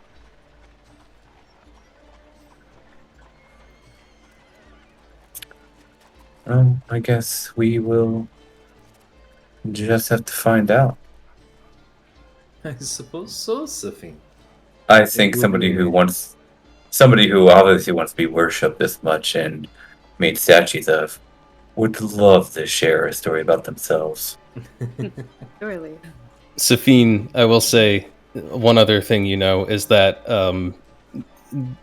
the area that's currently known as the Realm uh, was once just some very sort of unaffiliated city-states. Minevir was a trading port before the realm of the Fey Queen came into existence. Some of the other cities in the realm were there before. Some of them were actually part of the Xantum Empire in years gone past, and the northern liduses, which are the like provinces in Xantum, have actually lost territory to the realm, and not in any sort of official war, but they've just slowly lost control of their northernmost regions as the influence of the Fey Queen has been felt there more and more.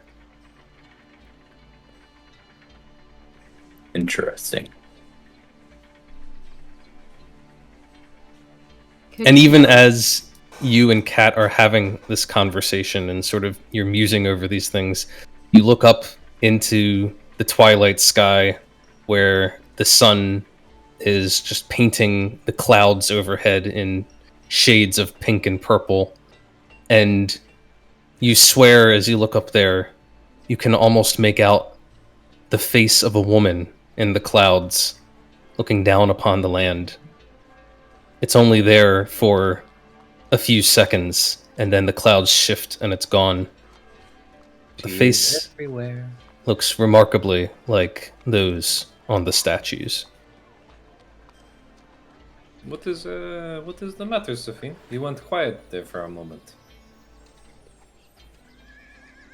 Well, it's not something I thought a lot about because honestly, I've existed quite far away from these lands. But some of this territory used to be part of the Xantum Empire. It. I And wonder it how really- you will. I wonder how you'll be received with your queen now that you are working for us. And Our queen is, how you say, ever changing. Ever, I won't say willful, that is little too low for her. Her interests are varied and change often, let us say. And well, that I am working for you, for her would be a temporary, not even inconvenience. It would be a stepping stone. I will say that these lands were not ceded violently, so it's more of a cultural Let's, takeover. let's call it a, not even a border skirmish, but a gradual assimilation. Yes, I mean, after all, it was always, you know. but that might mean there might be a large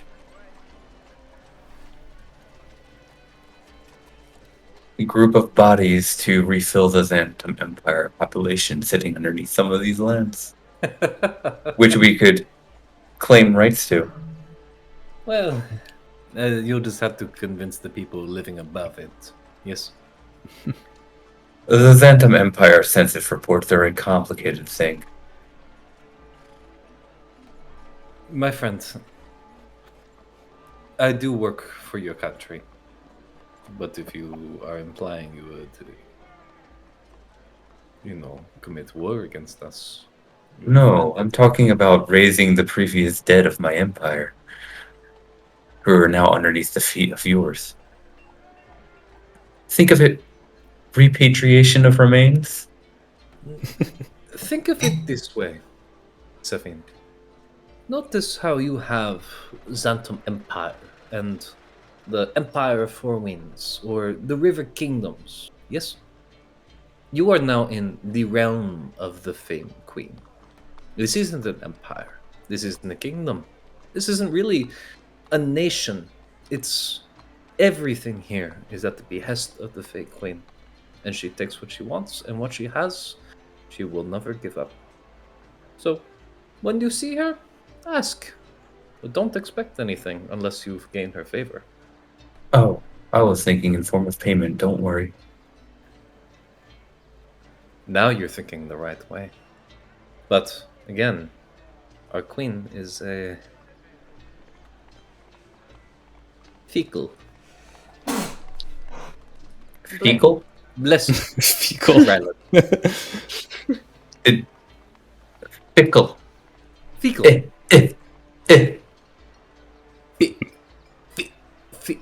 Fecal. No fee. Fit. Fecal.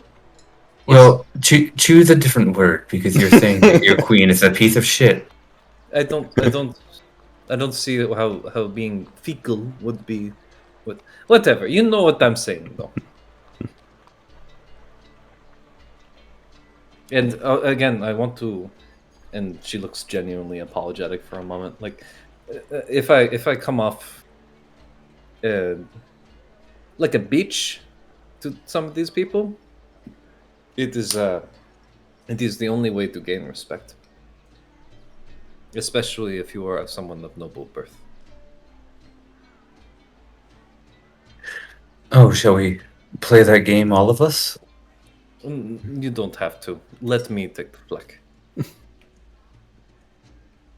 You can if you want, but honestly, I want to let you know now that it is an act. You have to uphold a certain family lineage, after all. Oh, I know about lineage. Let me ask, as Kat, Safine are kind of talking over this, probably watching the sunset from, I don't know, maybe the balcony of their room, looking out over minevir. Ryland is busy handing off papers wherever he can, dropping them in conspicuous places. What is Nimue up to? Why is my camera so bad? She will go up to Ryland and she'll be like, Ryland-san, I agree with you that these people need to hear the word of Eldath. And we can definitely spread Eldath around. For example, we used to do some fun things over in the Empire Isles. Like, I was thinking maybe a mural. I know I can paint. Sabine can paint, but maybe you and I. We can go paint something. I can tell you, I'm not much of an artist. That's up to a and rabbit the out. way Kat talks about this place, that may be too long-winded of an endeavor. And then you see what we're doing now. This is quick and this is quiet. We could do something small. Maybe like little symbols of Eldath everywhere we go. Ooh, we should get a stamp. We do need a stamp. We can commission a stamp. Oh my god. We're all gonna die. I can't. You wanna have a stamp made? Yeah, of like a Beautiful waterfall. Yeah, no, I got you. Like, I don't know. There's probably a smith somewhere that can create like metal. Oh God, what do you call them? Would that have Dental. I was thinking like for pressing wax, a seal into wax. Probably something similar to that can be created. I'm sure. I know there's terms for this, like a press. But yeah, you can probably, if you ask around a little bit, you can find someone in the city who will would specialize in that sort of thing, because it does require a certain artistry. And they they would probably ask you, who is Eldath? What is this Eldath? Oh, I wouldn't tell him it's for Eldath. Oh, what is this symbol that you want? No, I've never heard of it before. It is not any of the standard coat of arms. no, it's not a coat of arms. It's a waterfall. You see, I'm new here to this land. And I gotta Wonderful. say, I'm missing home dearly. And there's a waterfall in our lands where we live. And I know my mother, she really appreciates it. So I just want Where to. you're from. She'll know the letter comes from me before she ever has to open it. Oh, okay. Yes. And do you want little stamp? Yes, or a big stamp? It's going to cost significantly more for big stamp. You know, something that I'm just able to carry around pretty easily with me in a pack. You know, maybe Yes. maybe like palm sized, maybe a little smaller. Oh, yes. This can be done. And he will charge you appropriately for such a thing. I don't think there's a signet ring in there, is there? Probably not. That's a standard item. Should be. Oh, there is a signet ring. Yeah. It's worth 5 gold pieces. So what you're asking for is a little bigger. So 10 gold pieces. Oh, that's mighty kind of you to give it to me so cheap, sir. I meant 13. 13 gold We'll take the pieces. 10. I We'll take the misspoke. 10. I'm sorry, not so familiar with your tongue. No, it's okay. At 13 it is. You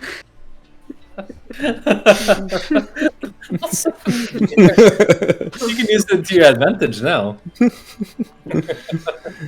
No, I just appreciate your kindness, sir. If I ever need anything, I'll be sure to come back. What did you say your name was? Oh. Oh, yes, my name, of course. Sure, Anthony. You want to know my name? Yes. So these are the games we're going to play, yes. You're gonna talk to me with an NPC, not give me a name. My name is Moryakov. Okay, Put Morty. that in... Strong name. Strong name. For a proper man of the realm of the Fey Queen. I bet he has a big hat that's made of fur.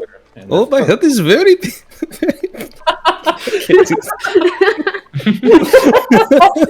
a big hat and a big beard. Great big bushy beard. It's a classic manly man. Oh my god, is this racist? I don't know. Probably. No, no, they're invading Ukraine. It's okay. There's always time for racism. Uh, Okay. very bushy beard. Walking the line with accents is always a fraught and perilous choice to make, to do an accent. I'll look at my camera back on. I mean, as long as you're not punching down on the people, you know, you're giving it an honest try, and you're not, trying to be like, oh, every stupid person sounds like this. That's all good. All right, you've commissioned a stamp. It'll be ready by the morning. He's going to work through the night. That's what the extra 3 gold pieces were. Through the night to get it ready for you as soon as possible. But I gotta wait. It's not easy, Morty. Maybe 2 more gold pieces. I can do extra rush job. Oh, okay. Gladly. I can't promise it will look quite as nice, but Morty, you know what? I'll give you another gold piece to make it look nice. You call him Morty. it was Murikov. That's what I said, Morty. Morty. Okay. you commission a stamp, and you have made a metal stamp in the shape of a waterfall. What are you doing with this stamp? Just stamping it onto the pamphlets or on random corners of buildings? Definitely on corners of buildings. Nimwe's like tagging buildings. Yeah. The wrong spell in my head. I thought I had enlarge/reduce, but it's enhance ability.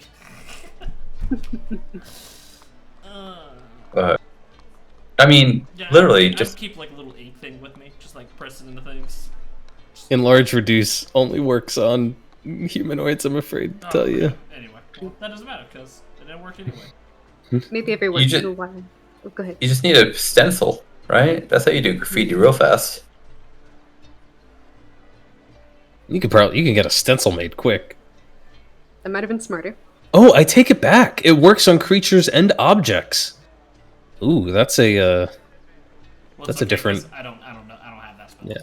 Still, should keep that in mind for myself. It's the fiend kept in the mind. Of course. So you're like stamping, stenciling, just tagging minevir wherever you go. Maybe every once in a while, if we have like enough time, or like if things seem a little more clear, Nimue will put like a little E on something. A little E for Eldeth. Yeah. Okay, I like it. I'm gonna ask you for two things here. Not for the stamp, because the stamp is just a stamp. You just get some pigment and you just slap it on there. But I'd like to ask you for... Oh god, 5th edition doesn't really have an artistry roll, does it? You can always do sleight of hand or something. Oh, but they have tools Tool checks. based. Do you They have tools Do you have checks. any tools for this? I have Oh. painter set. Okay, well then you can make a painter's set check, and I suppose you're trying to do it like quickly and on the sly, so you can do it with dexterity.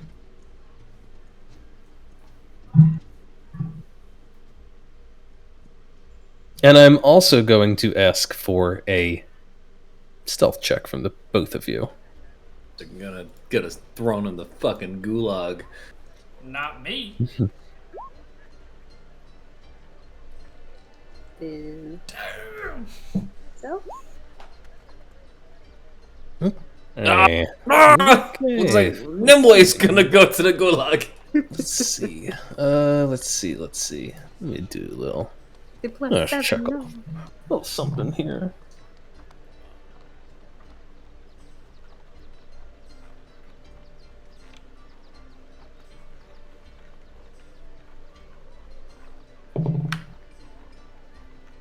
Okay.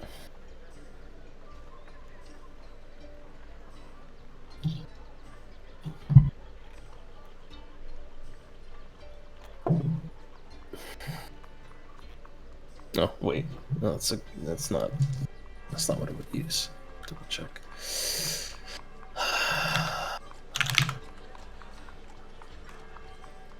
Yeah. Okay. You're both pretty quick and quiet as you move around the city, leaving sign of Eldeth wherever you have an opportunity. There is a moment, Nimue, when you are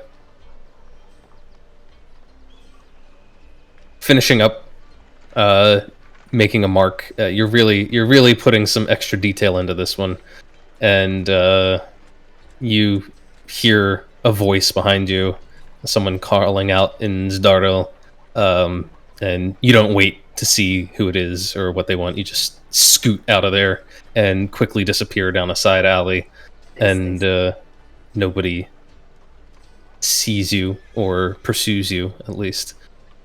And yeah, you go well into the night, just tagging anywhere you can. Ryland, the stamp is passable, serviceable. The guy had to really rush to do it. You can mostly tell it's a waterfall and not like, I don't know, something else, like wind blowing or something. Nimue, you can really put the artistic flourishes on it, though. Even working quickly, you're able to create some beautiful renderings on the fly.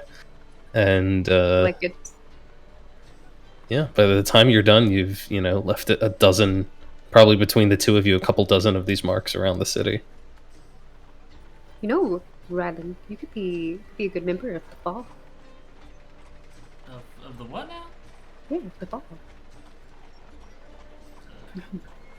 I'm afraid you got me at a disadvantage here, then, Way. Well, maybe you've talked about it before, but I've had quite a few sleeps between then.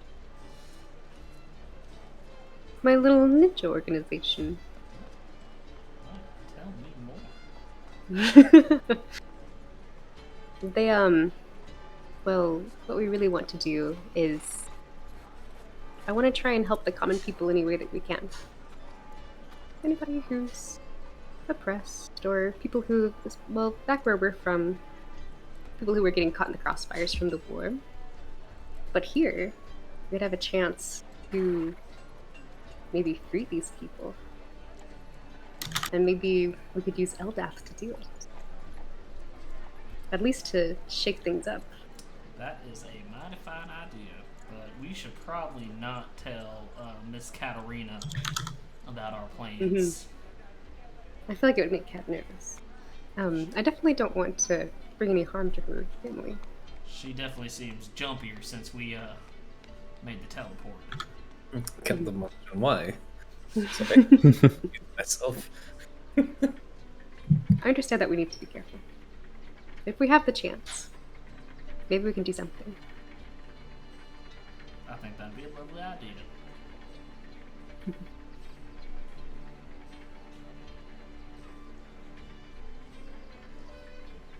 All right, plotting and scheming your way through the night. Well, Well, eventually the hour grows late. I assume that you'll want to turn in at some point. As far as you can tell, nobody has identified the source of these symbols that have sprung up spontaneously all around the city. But you treat over to the coach house where Zhurov is putting you up, and you can get a night in. Is it a Zhurov, of course, is going to treat you to as luxurious a meal as they can manage at the coach house, complete with strong libations. But I'm just curious if anyone is indulging or partaking heavily in the feast that he presents you with. Kat has learned her lesson. that one time. She will be moderating her intake. I'm not might one to say. turn down free food. I'll drink a little. Right? But yeah, you'd probably be seeing Kat offering her letter to Safine and then kind of rethinking it, like scrapping it, like balling it up and throwing it, and then writing it again. And she'd probably hand over the last one to Safine, with having a little pile next to her, next to the desk or whatever writing space that she's on.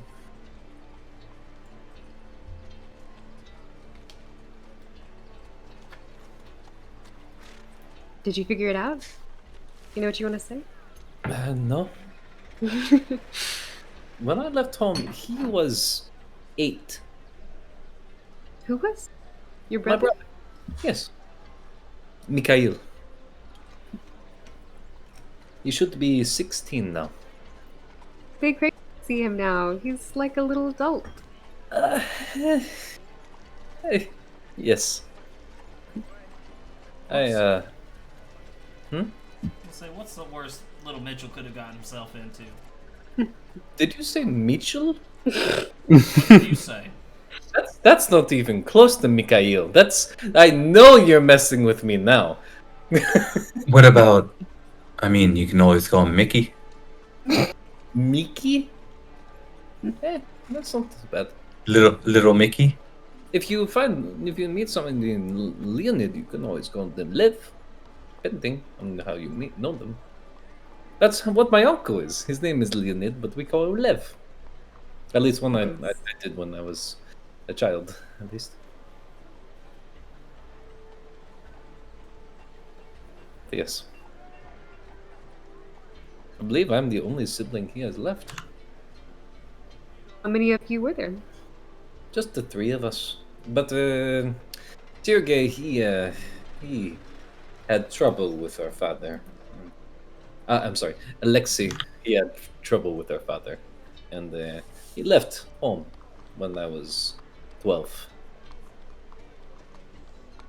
He left the family to me, and I didn't like that, and I left it to my uncle until my brother came of age. I walk a different path than most Moldakovs. They would have given you head. Perhaps.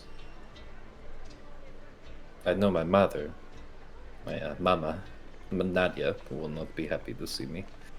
Most likely, if she cared. But it doesn't matter.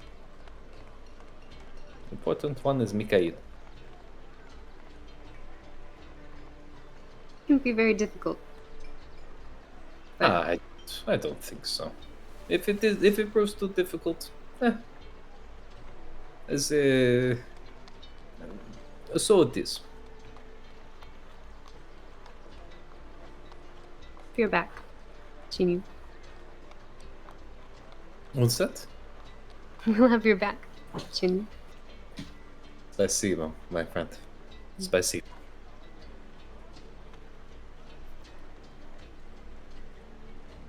All right. The talk long into the evening, and Kat reflect on the prospect of meeting your family again after so long. Eventually, it grows so late that you just have to turn in for the night. And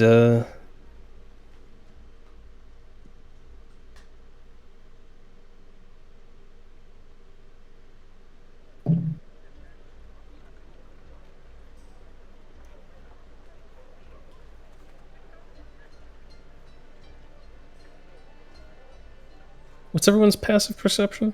20. 11. 11. 18. 18. Okay. It's a quiet night. Morning comes, and Zhurov is eager to get underway. Says, I made arrangements for us last night. We are all preparing to... we have a fine coach which will carry us on the excellent roads of our nation. It will take some time. There will be many days of travel, but I've made sure that we will do so comfortably. Da. What do you have in mind, my friend?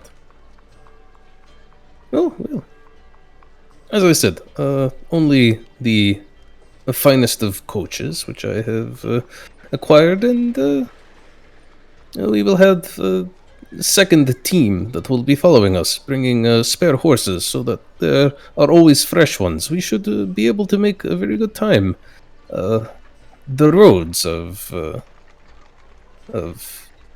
the realm are exceptional, thanks to the Fey Queen. Not like those muddy roads of the river kingdoms. You know, they can be muddy sometimes, Siegfried. That is an astute observation. Yes, well, no footpaths and such for us. A great highway. You'll see. I love you, Ryland. You are so unknowingly sassy. I don't know how to take that. Thank you. Or intentionally sassy. I really can't tell with you if you're messing with me half the time. Eldath would never let me do that, Cat. See, I no, have to no, be true with no. my words. See, I want to believe you, but something tells me that never mind. Let's get underway. All right. You get underway, and as Zhurov promises, it is a very plush coach on the inside, and quite large. It's a very wide coach, actually.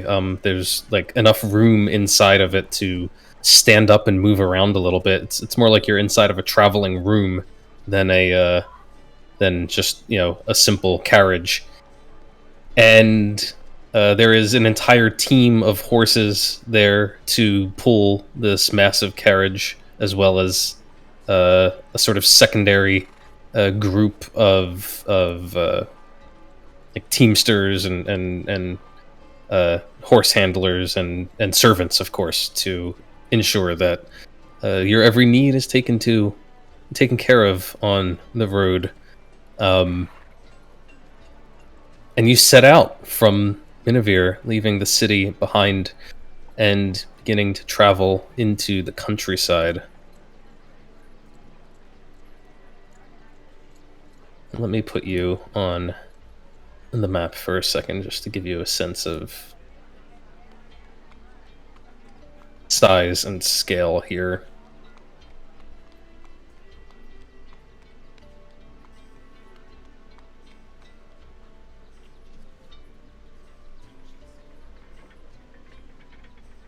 Of course, Minevir is in the corner. So go ahead. Did not bring our griffins with us. Yes, Ryland? Oh yeah, what did you do with your griffins? They're being looked after in the stables at the Grove, of course. There's plenty of game around for them to feed on in the woods. It would be nice though to have them right now.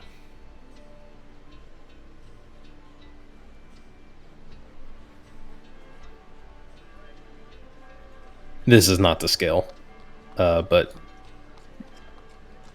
not to worry. It is a massive land. I mean, you know this, but it's a different thing to see it and experience it in person. The coach travels fast, almost at a dizzying pace as the horses charge along a very strange sort of road. It is elevated above the ground and made seemingly entirely of one single solid piece of stone. It's very wide, nearly 50 feet across, you would say, and incredibly straight and level. It only curves occasionally, gently following the contours of the landscape, but it's remarkable how easy it is to just let the scenery slip past mountains and rolling hills to the left of the carriage, and glimpses of wide open plains covered in grass.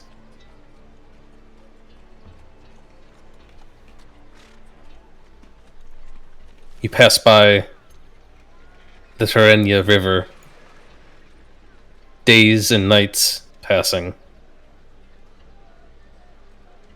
never straying from the road, as each evening there are simply pauses to prepare meals, sumptuous, again provided by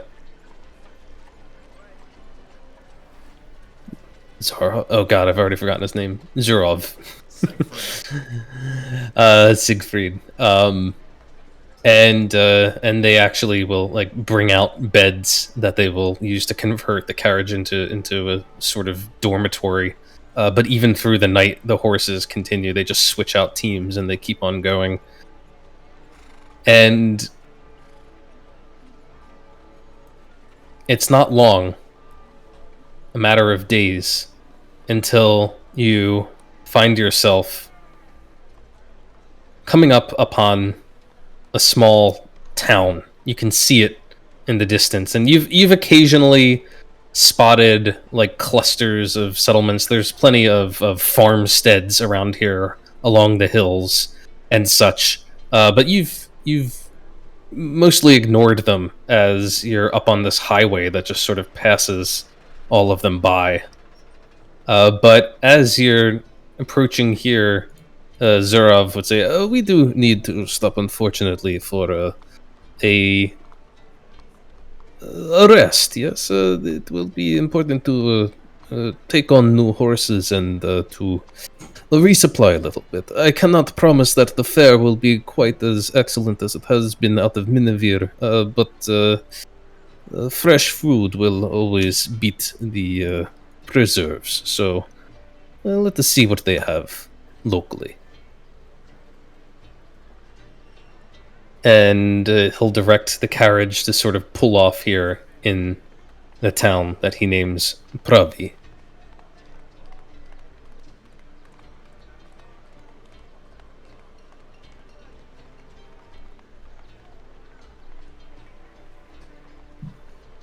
We are getting close to the place where the rebels, the revolters, started. Yes, Yeah, so let's call them agitators.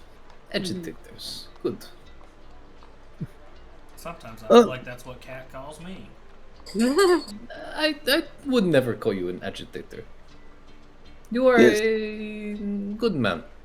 It is still some hundreds of miles away, but I suppose we are soon going to be at the other end of the Scutum Mountains, and yes, we will pass by Lamudnum.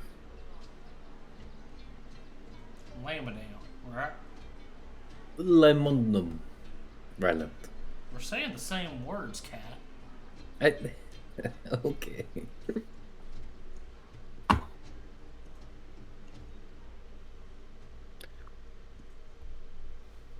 As the massive coach sort of pulls to the side, there's a great stone ramp, again, all made of one seamless piece of stone that just dips down off of the highway. And you see much more humble looking dirt roads, really just a pair of wheel ruts leading away from this ramp towards the town of Pravy. And the coach is so large that it can't even come close to town. It has to kind of stay here right by this highway. But you can depart on foot, and Zhurov does so. He invites you, come stretch your legs a little bit, take in some of the glorious countryside.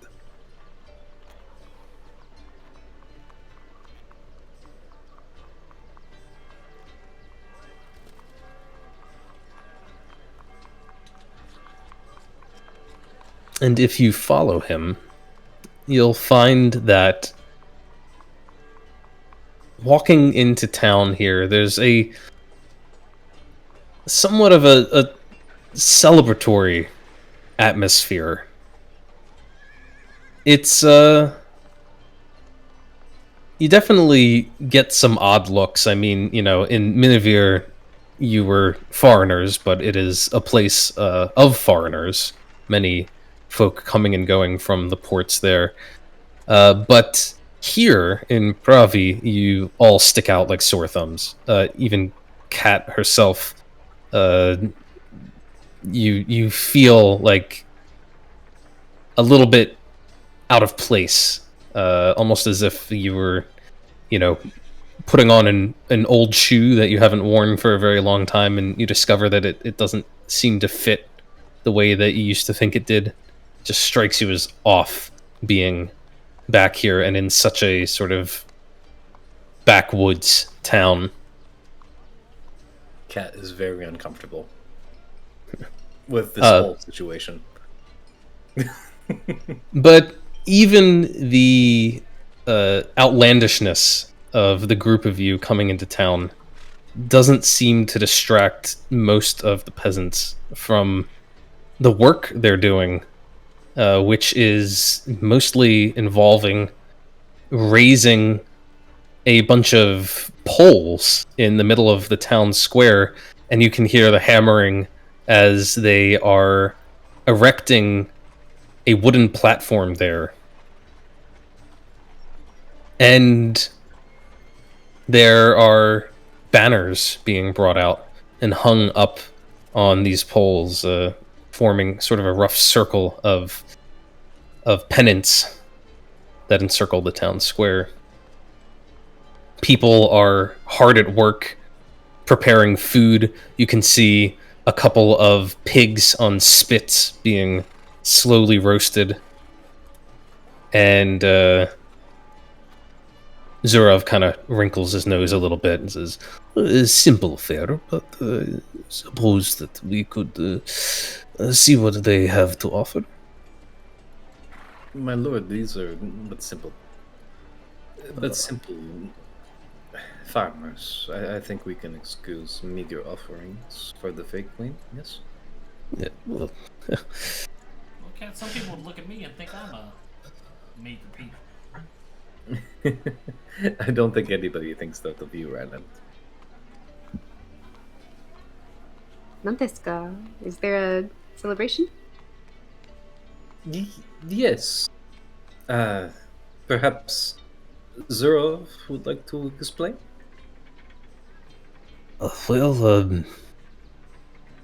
he is actually, for once, a little bit sort of off guard. He says, I honestly don't know. There is no national holiday today or anything of that sort.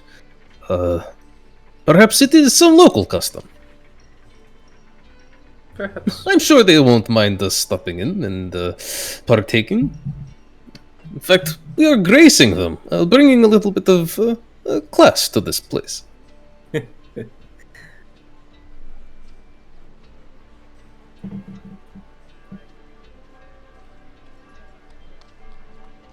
And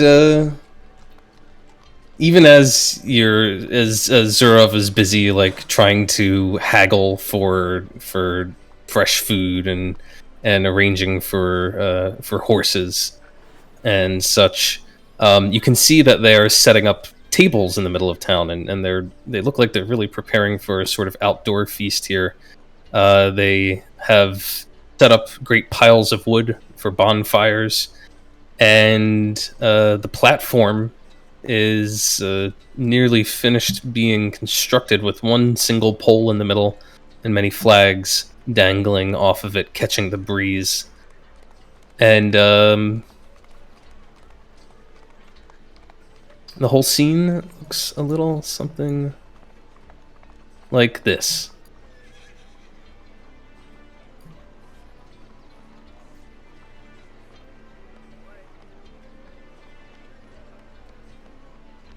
I gotta say, Anthony, I am loving this like Witcher vibe that we got going on. I can't wait for it to all go horribly wrong.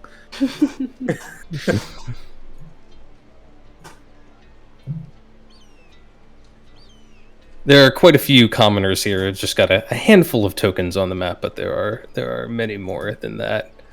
And they are coming and going from the town square, bringing food, bringing goods, and you can see that there seems to be one head table that's been arranged with a few chairs there. One that looks a bit fancier than the others. It's padded and seems to be made from fine leather, which kind of sticks out amongst the various tree stumps and benches and barrels that they've brought out that people are sort of sitting on or setting up. There is, of course, a statue standing here in the middle of town as well. Yet another depiction of the Fey Queen looking down upon her subjects. And let me get your tokens on the map, because I almost forgot. Been doing so much theater of the mind. Let's remind ourselves that we have tokens. Got Cat and Nimue and Ryland, Safine, and Seven is lingering somewhere in the back, being generally grumpy.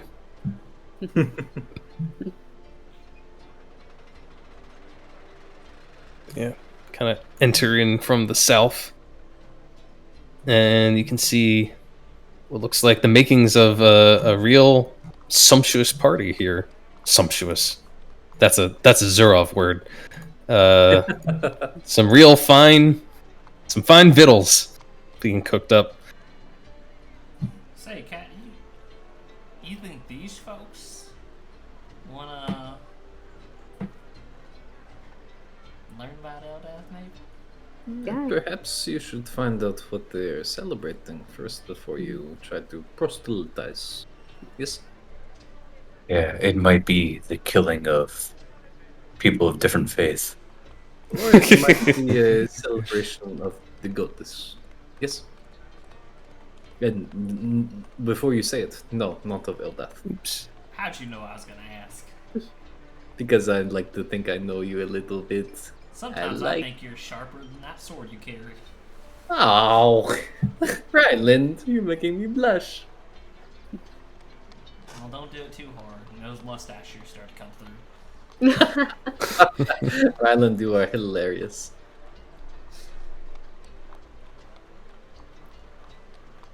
Oops. Sorry, Cat. I just disappeared you. Didn't mean I to. roasted Cat so hard she left. There we go. So is there music being played? Yeah, there is some music being plucked out on stringed instruments and flutes and the like. Some drums. I will take out my lute and begin to try to match, not add to it, not take over it, but also going to be doing counter charm.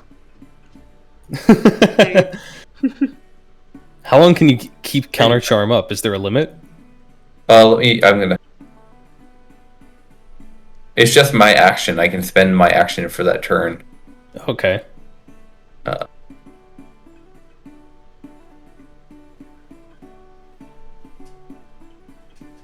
Yeah, it's just continued. All right, so you're just weaving a counter charm as you join in. Why don't you give me a performance? Or if you have a tool specific, go ahead and use that. Although I suppose it's probably all the same, isn't it? It's all the same. Ooh, roll a 2. Nice. Oh my god. They have 13 bonus. That's great. Oh my gosh. Yeah, Safine, as you like sit in, and of course you look entirely out of place here. People are like staring at you as you come into the midst of the musicians, and you start plucking out a tune. The cadence is a little odd to your ears, and the chord progressions don't quite make sense the way that you know them, but you quickly start to pick it up. And the musicians get over their initial shock and continue playing themselves. They had paused for a moment, but they start picking it up now, just as you do. And pretty soon you've integrated yourself with the little band here. You can see others among the crowd sort of pointing, staring, talking as they look at you. You notice feet tapping and people sort of patting on their thighs along in rhythm, and a few people even kind of continuing picking up the dance. You should all know these. You are probably the first foreigners I think any of them have ever seen. Go, introduce yourselves.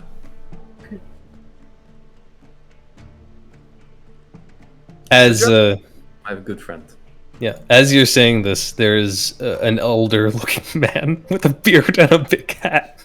That's So genius. Look at that big hat! I love it! Look how big his hat is! He's the oldest man in the village because he has such a big hat! and That man's hat! as you come over, he takes you all in, and kind of listening. Translate for if he decides to Yeah, speak. he is definitely speaking in Zhurov. But as Safine is playing along already, he just sort of opens his hands in a broad gesture and says, "Welcome to Pravy, travelers. I am Korvin. I am Starotsa of Pravy. Welcome, you have come at a special time. Please, join us if you would. Join us. There is much food. It is a time of celebration. The changing of the seasons, and the coming of age of Iveta." Arigato gozaimasu. Oh, what? A coming of age. Iveta must be a young maiden here. Is there someone specifically? I do not know. We should ask. It is a very special time. I used to see the villagers of Visegrad. They put on parties like this, and we, of course, provided some meats for them and had made appearances as well. Do the nobles have some sort of coming of age, or is that just a commoner thing? A bit of both. Sometimes it depends on the family. Would there have been a party like this then for you and your siblings? No. No, it wasn't. But my family is different. We found our family other. Never mind. Enjoy the festivities. I'm going to just watch for a bit, try and get back into the swing of things. Where is it? Ah, there it is.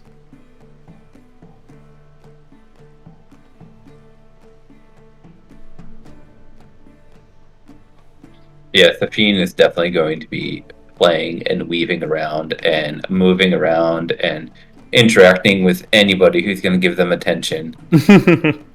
A lot of people are definitely going to give Safine attention. They are just such an unusual sight. And you notice that while there are numerous people who are sort of out and about dancing, you see that there's one in particular who has taken to this sort of stage that's been set up. A young girl who looks like this. Sacrifice the virgin. Sacrifice. Oh my god. I really hope it doesn't turn like that. I hope it's just wholesome. Okay. You can see that at the head table there's a man and a woman who have taken a seat on either side of that middle chair. And they're sort of drinking and they're laughing, and people are occasionally sort of coming up and shouting something at them in Zhurov, which causes them to laugh.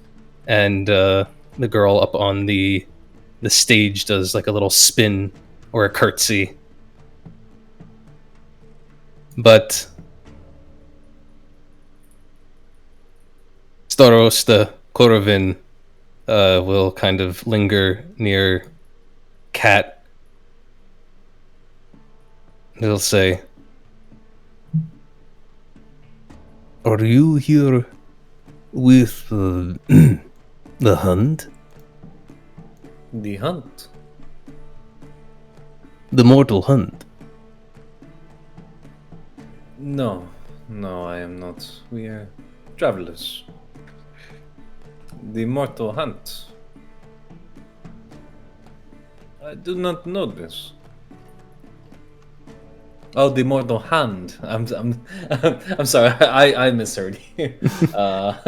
Perhaps perhaps my accent was a little thick. I have not spoken our language in quite a while. Yeah. But no, I'm. See, my friend is catching up on it. No, I am not. I know my uniform is a little strange, and I travel with strange people. But no, I'm Who not. you calling strange, cat? You are a little strange for these people, yes? I do not believe many elves live around here. Unless I am confusing my demographics. Am I? There are very few elves, especially in this part of the realm. You would, however, notice amongst the people here quite a few half-orcs. My favorite people. Who Kat probably recognizes that they're of the tribes known as the Toget tribes. They're a sort of semi-nomadic people who travel the steppes. They're out on the open plains during the summer, grazing their herds, but they have a tendency to come in and shelter in sort of winter campgrounds.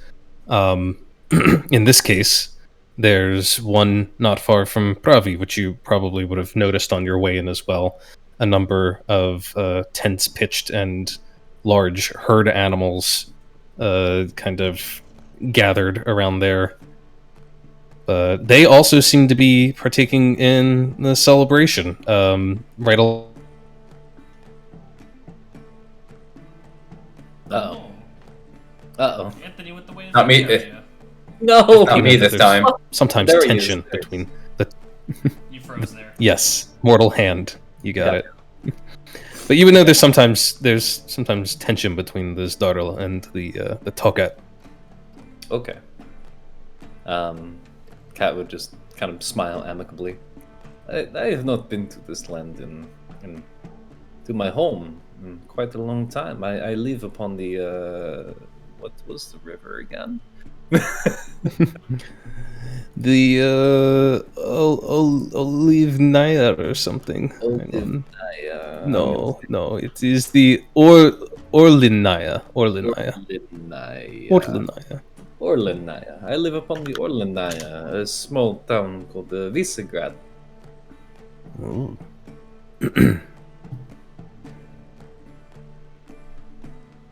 But yes, it has been too long since I've been into my country. Tell me, is this in the maiden? She is coming of age. Yes. Is she one of your daughters, perhaps, huh? Oh, no. Iveta Kral'ova, daughter of Kral'o, Morkosov. He's over there. The table. And his wife, Natasha. Lovely to see. Yes. Great pride of their family. What's the expression of the face of the girl? Is she like joyous, or is it like, oh my god, I'm overwhelmed, or fear, or? You can give me an insight check. Okay. Reopening my character sheet. Wait, what are you inside checking, Mark? The emotion and face of the girl on stage.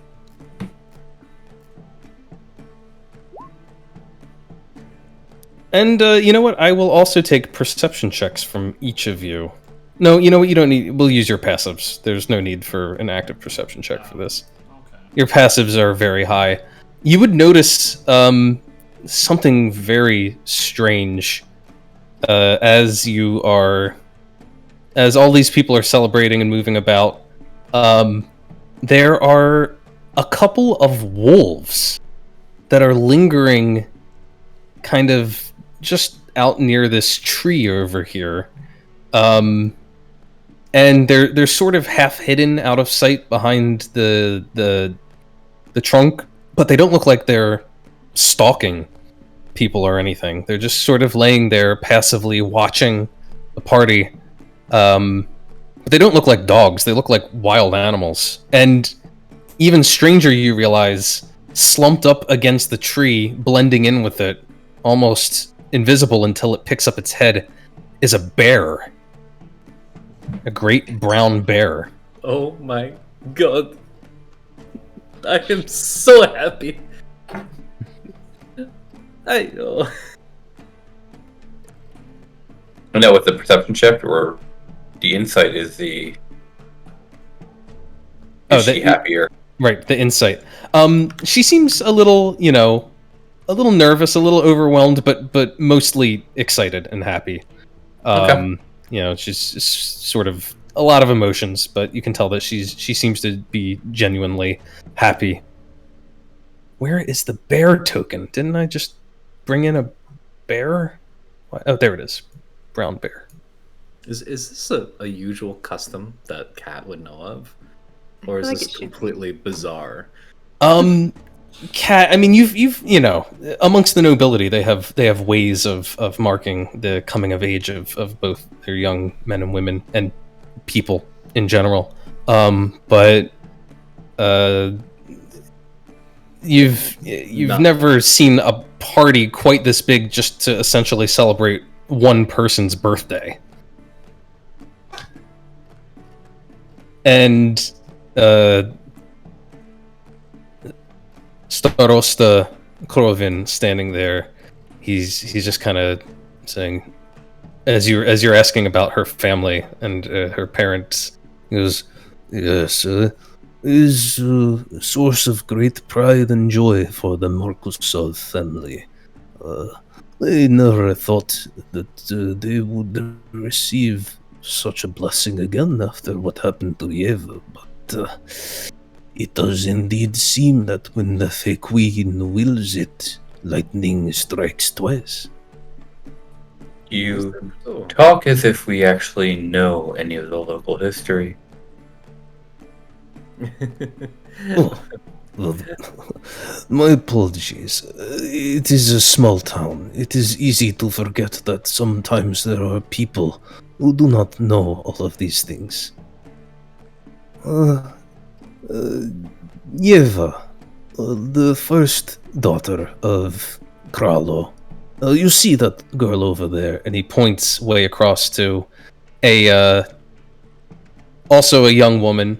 Looks a little bit older than Iveta up on the stage, and you can see that she's got like she's eating and drinking along with the others, but she's kind of got this sardonic look on her features, as if she's not entirely enjoying herself. She looks something like this. After what happened to Iveta, please tell us more. I'm interested now. Yes, well, Yeva, she was always blessed, yes, destined. She is a face, or she was. Blessed is a heavy mantle to wear sometimes. Indeed. Not always.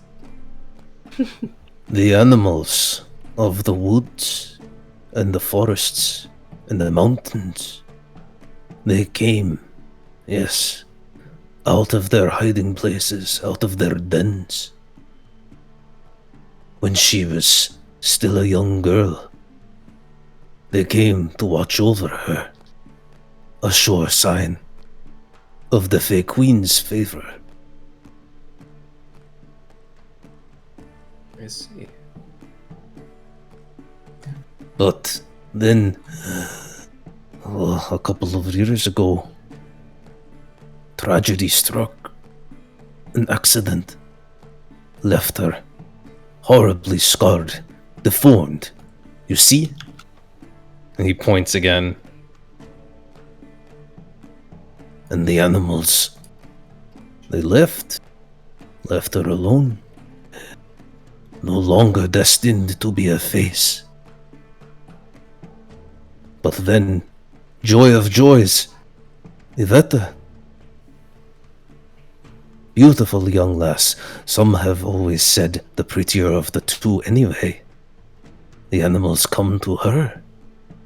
And to all of our great joy, she is now a face as well. And as she has come of age, her time is nearly here. This is why I was thinking we might see the hand.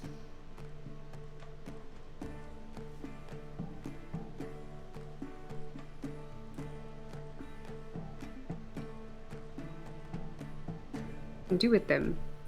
Exactly. What do we do with them? We don't do anything. She is chosen. She will go on to live a life far beyond what any of us can ever hope to see for ourselves, or our children, or our children's children. She will dwell with the Fey Queen herself, become one of her faces. Oh. Oh. Well, that doesn't sound very nice. Oh, it is the greatest honor that any could expect to receive. I knew when I first saw her when she was just a girl. I said, she has the look of a face. Yes, Eva always was the first, but I looked at Iveta and I said, she has the look of the Fey Queen about her.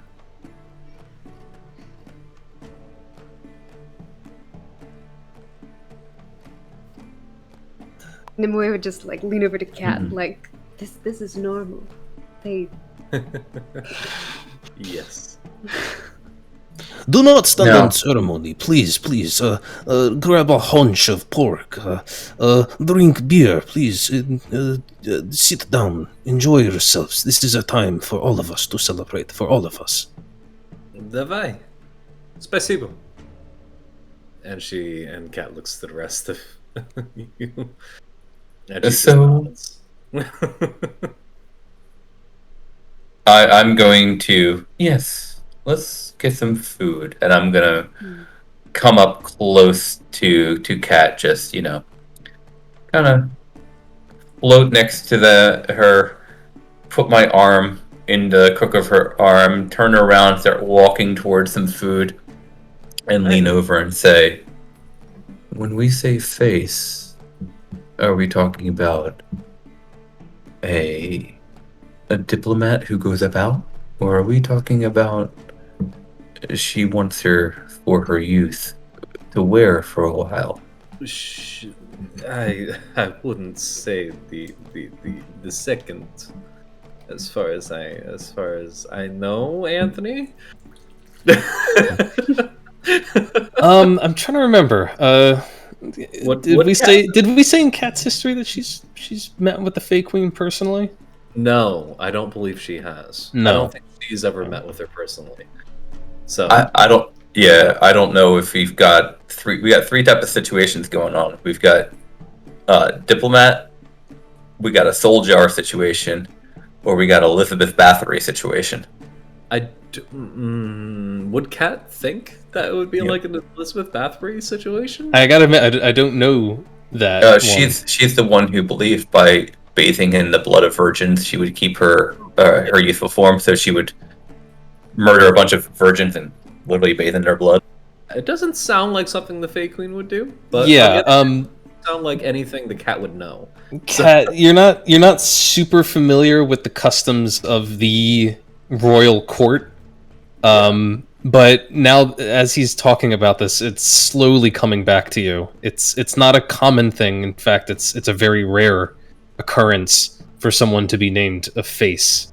And typically, it is always young women who look very much like Iveta. If you even glance up at the statue of the Fey Queen looking down over the gathering, you swear you can almost see a similarity in the features there. But You know that being named a face is essentially the highest honor that that anyone could hope to receive, and that it's supposedly destines you for a life of great luxury, living in one of the Fey Queen's palaces, and essentially being her handmaiden. Gotcha. And Kat will explain as much to Safine. Okay. I mean, So You never Iveta know how- And the sister's name was what? Yeva, Eva. Okay. you've Sorry. met all these people. You can see their names. Well, you've at least heard of them.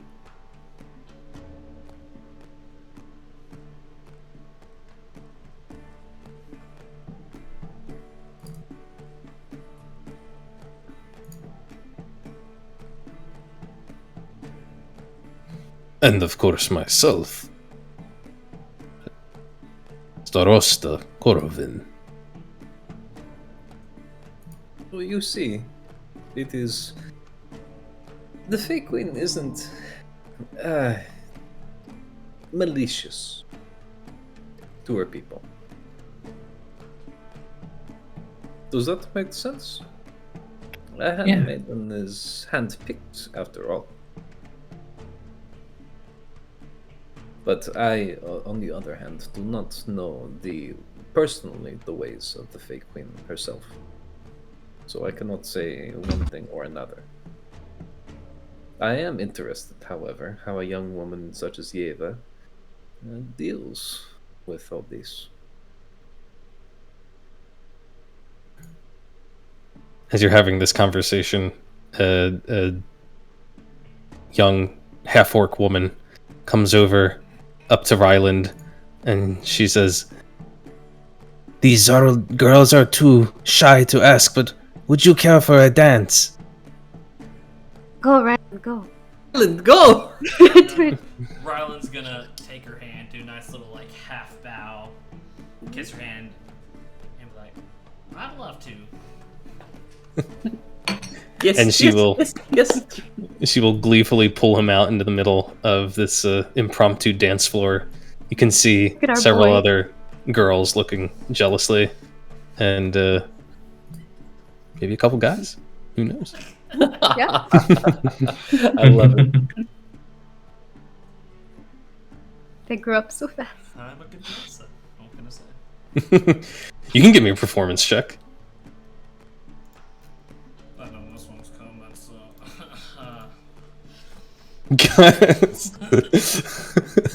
I can just imagine him like stepping over to the dance floor going, No. Elda, this is like- Elda, help me. Yeah. doing a little quiet little prayer, but you don't need it. You don't need it. Oh man, he's quick on his feet, and that pays off when it comes time to do some dancing.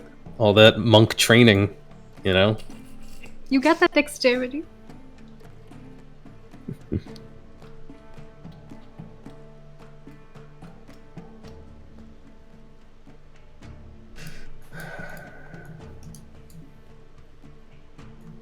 Them Cat-chan. Hmm? He's so happy, living his best life. Oh, absolutely. Ryland deserves a little fun, I think. It's nice seeing him get out of the monastery. Absolutely. Right. This is what Shut a pilgrimage should be, seeing the happy times and happy faces. You know?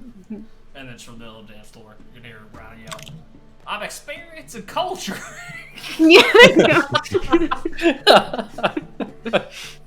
As Hey, he's being the one spun out.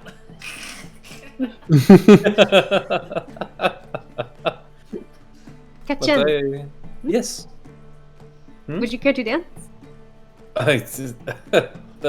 Sure, why not? Come on. Okay, why not? I'm not very good at performance, but she's gonna try her best. Let's try it out. Let's see what happens.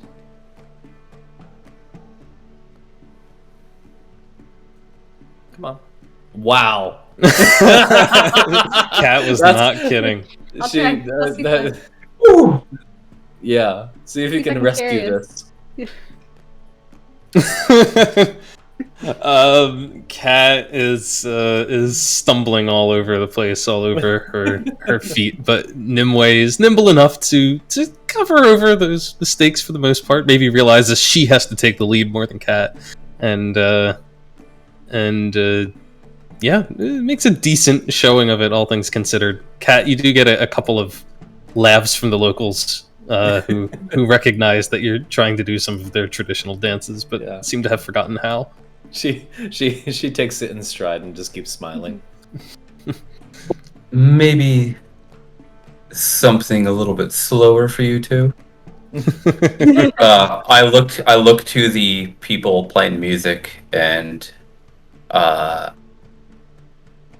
look at them and I say, "Could I borrow your instrument for a second?" Sure. And this is something. It's a little bit older, maybe a little classic, something from the Xantum Empire. And I cast Animate Object, and I'm going to make the play by itself. Ooh, very nice. And here's the song. We'll put it in chat. Yeah, I don't think the bot that plays the song is No. functioning anymore, unfortunately. Unfortunately not. And I think there's a way around it and, stuff like that, but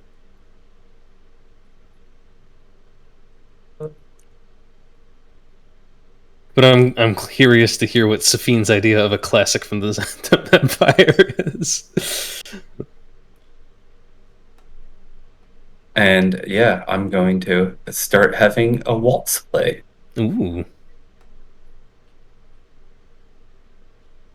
I still don't see it in the chat. Oh, I'm in the wrong chat. Oh, wait. Did I just send it to... I just sent it to me. Max. Actually, You only sent it to Max. don't worry. Because I it's pretty good.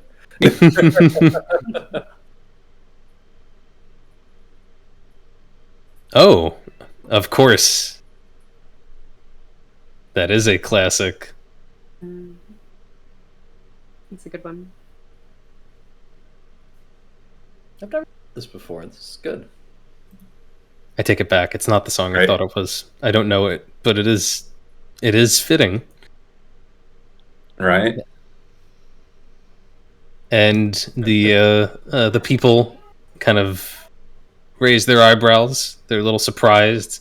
They've never heard music quite like this before. It's not entirely dissimilar from their style of music, but it's definitely much more ornate and grandiose than anything that they normally can manage. And not usually played by floating instruments in the air. Right, exactly.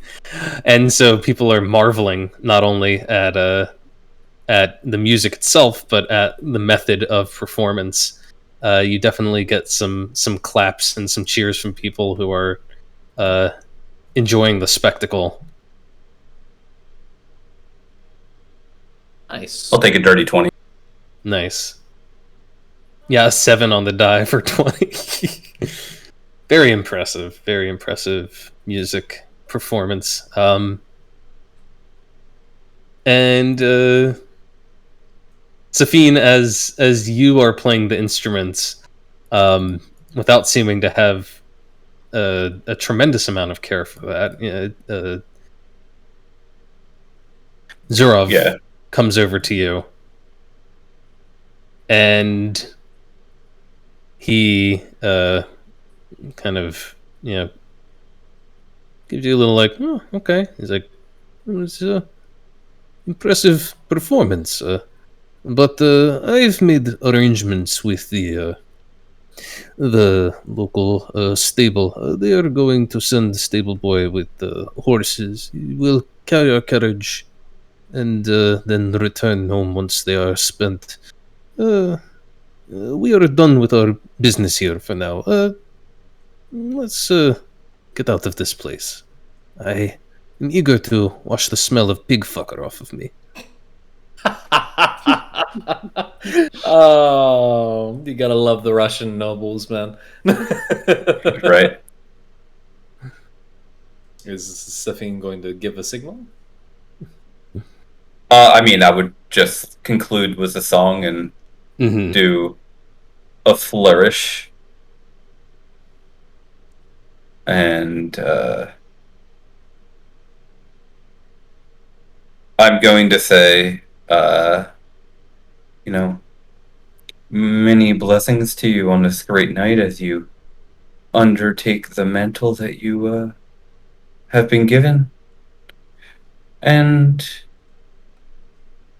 to those who don't have to bear the weight, sometimes it can be more freeing than you would ever think. And I look right at Yeva. And Kat's gonna take a cue from that and approach. Well, she's gonna first bow to Nimue, thanking her for the dance and thanking for covering up the bad dancing.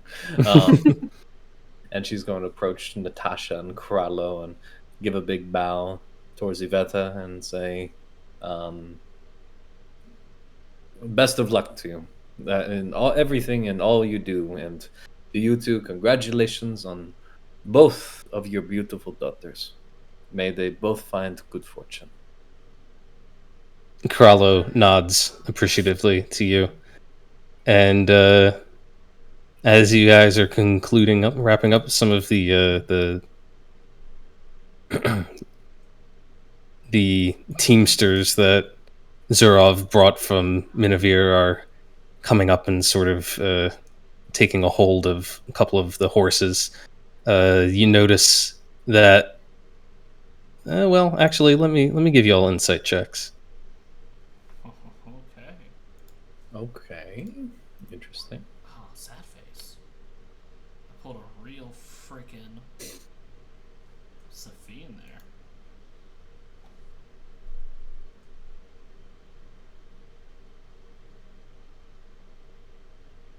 Right? There we go. 14 from Nimue. Well, fortunately, that's enough for Nimue, at least, to notice that there seems to be some dissatisfaction between the stable master and the two teamsters that have come with Zhurov, as they're kind of taking a hold of a couple of the horses, and he's saying something to them in a voice that sounds almost angry, although you don't know the words. She would be like, "Is everything all right?" Zhurov is just like, "Oh, yes, the arrangements have been made. Nothing for you to worry about. Let's get out of here." I feel like she would like if he turned to leave or something, she would like to speak with the what did you say they were? The trade masters? Stable master. The stable masters? The stable master? Yeah, it's this guy down here. Maybe I should have played a master of the house from Les Mis. Yeah. Got a couple of horses down here that they're starting to lead away. And the stable master seems to be getting into some sort of altercation with them. But yeah, you said you wanted to head down that way? That's fine. Seems to be happening here. The man starts explaining in Zdaril, and Nimue sees Cat off to the side. I yes, but hello. yeah, Cat can quickly jump in and explain as the man is saying, I haven't agreed to anything. They were just taking them. He shoved this coin in my hand and pretend like that is enough to pay me. But these horses, we need them to bring in harvest. We cannot give them up for this journey. They're probably going to come back all whipped up. You don't have many, I'm sure. It could be a high cost Doesn't matter if I have 1 or 100 horses. These are my horses. Mhm. On one hand, I'm saying that I'm saying to Nimue. On one hand, yes, it is pretty bad. On the other hand, we do need to get going. What do you And think? as you're saying this, Kat, you suddenly hear a voice calling out loudly. Again in Zdaril. Only you understand it, but you can quickly translate for the others. As you realize Yeva has climbed up onto the stage here, Uh-oh. right beside her sister. And she's calling out, "People of Pravy! People of Pravy! Look! Look over here! Yes! Oh no. It is I! Yeva!" And you can tell she's clearly drunk. She Oh, says, Rylan just Eh. paid close attention. Right. This party should be mine. This is supposed to be mine. But no. Twist of fate. Unfair fate. And now it's all for beautiful Iveta. and she, like, kind of half hugs her sister close to her, half grabs hold of her.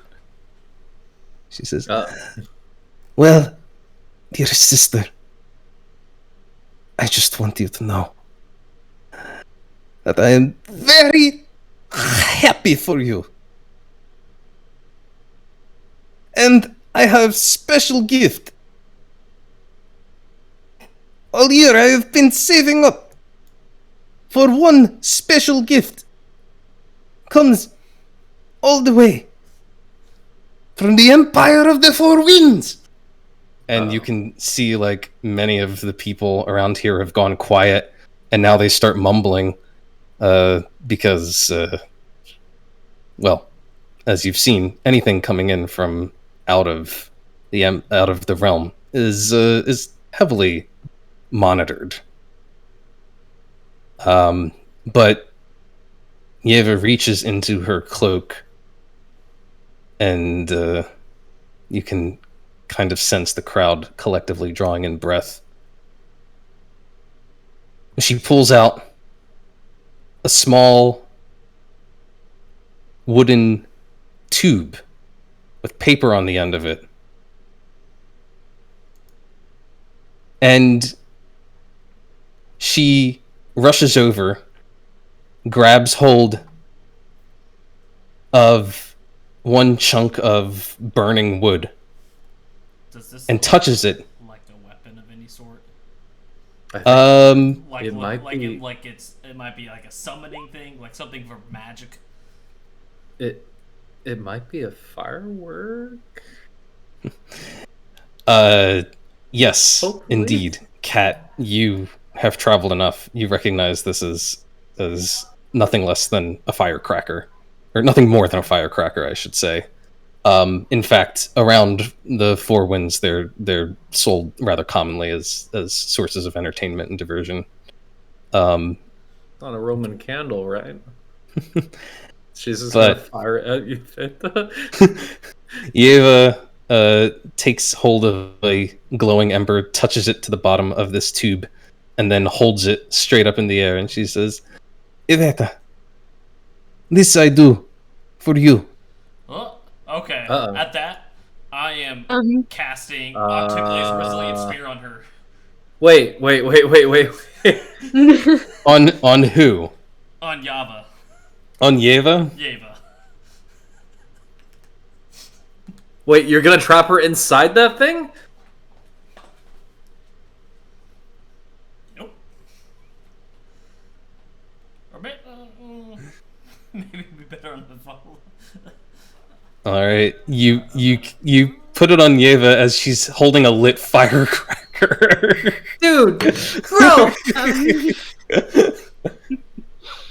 And as the spell goes up, people stand up from where they're sitting in shock. People are crying out, and then the firecracker begins to burst inside of this resilient sphere, and you can just see like flares shooting out of it, bouncing all around the inside of the sphere. I believe Yeva, can sound go through? Pretty sure. Actually, not physical objects, energy, or other spell effects can go through it. I guess it works still. Yeah, so you can hear her terrified shouting as the burning flares are just shooting, bouncing everywhere inside, setting the grass around her aflame, setting her clothes aflame as they bounce into her, catching in her hair. She's now trying to stamp out the firework in the ground and also like pat off her smoldering clothes. Once it stops going off, I would drop it. You drop it, and people begin to move, to rush towards her as she's still smoldering. But even as her mother is jumping up and advancing, and even as others are like rushing forward, she screams out, "For the many!" Oh no! Oh no. And you suddenly hear a cry go up from elsewhere in the town surrounding the square. Others taking up the cry, "For the many! The many!" And I'm going to need you to roll initiative. Maybe I should have left her in there. But The burn. Oh my god. Oh no! surprised. We're taken off guard.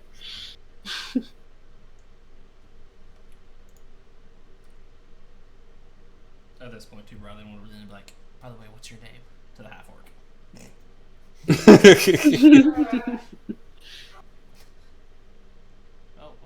Oh my. Gotta admit, I thought we'd get to this part a little bit sooner. Not at 10:45. Oh,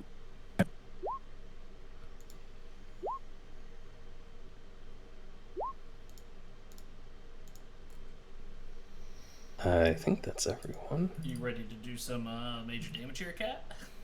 Oh fuck yeah, man! Let's put down these communists. I mean, what? On the bright side, there's only 4 of us here, which means everyone gets emboldening bond. Hey. Hey! Holy fuck! That's a lot of rebels. That's a lot of Bolsheviks. Don't worry, you're gonna have a really fun time, Cat. Am I? Yeah. You've got my first spell. Oh, it's a bonus action? Okay. I think that's everyone. I love how for a split second there you're just like, oh shit, I just like burned an innocent person. No, And then she screamed. Yeah. I immediately went to, oh, she's about to burn Iveta's face. Actually, Yeah, that's what I thought. Yeah.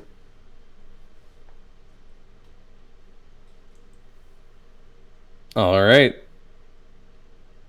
The many make their appearance.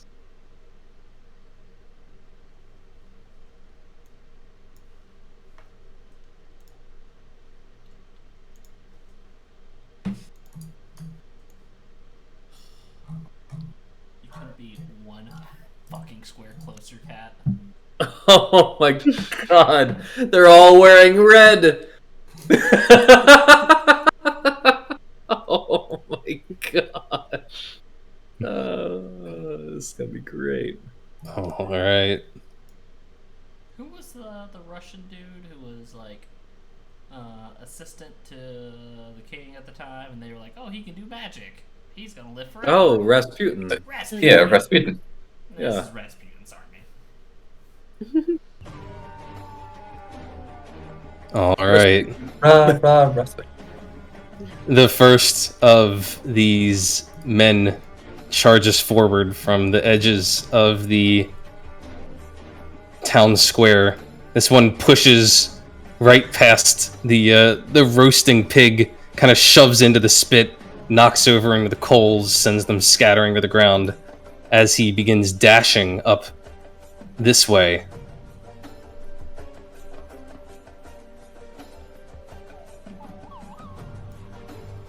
And you see that another of the soldiers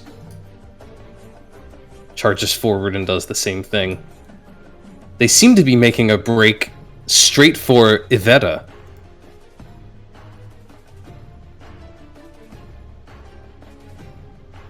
And then these over here are doing the same. This one seems to be moving up, just trying to get in the way of anyone attempting to escape.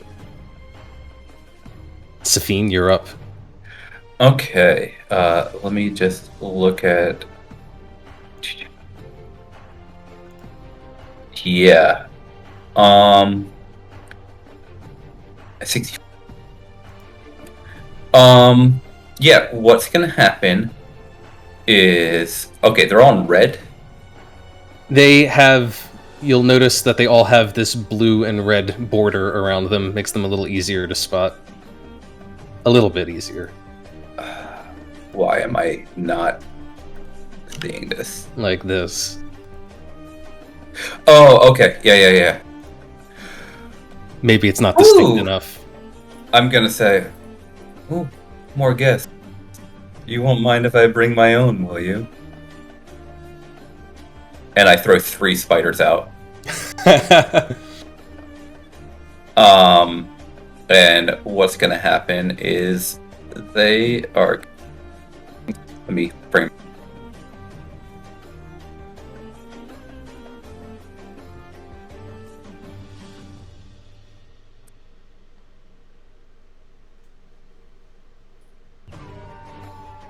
I tried to dropping them. And they're not dropping. They're there. I can Am see I them. lagging the shit? You might be lagging. Can you guys hear me? Yeah. Yep.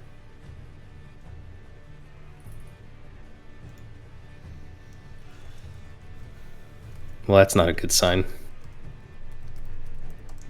We could hear him, but he couldn't hear us. Of course, the lag happens as soon as combat finally kicks in.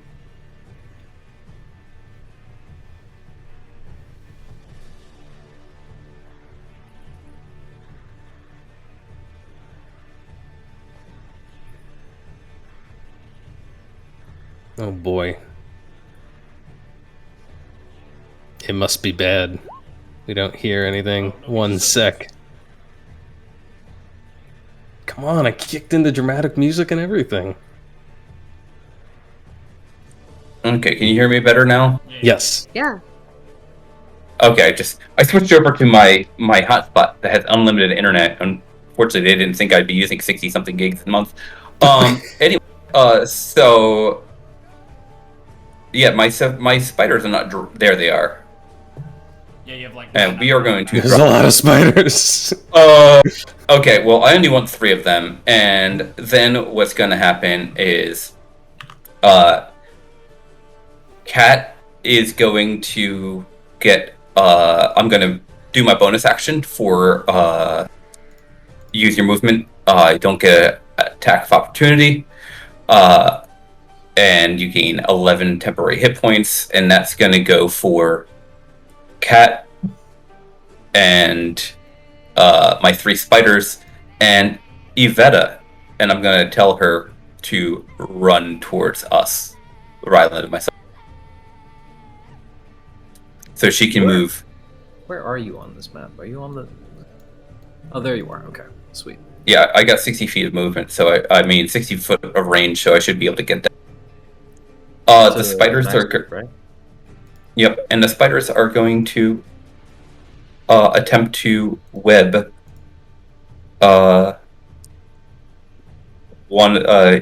these guys.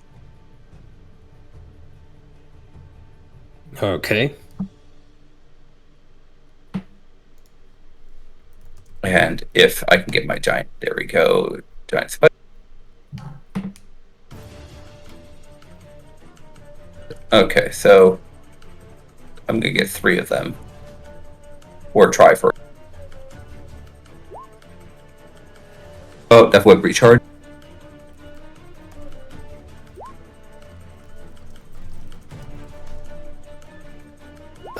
Let's see. Okay, I see 1, 2. I don't know why it's doing web recharge. It's just telling you. It's just telling you that's when the web recharge is on a 5 or 6, but that's just the attack name. You rolled a 24, 25, and a 7.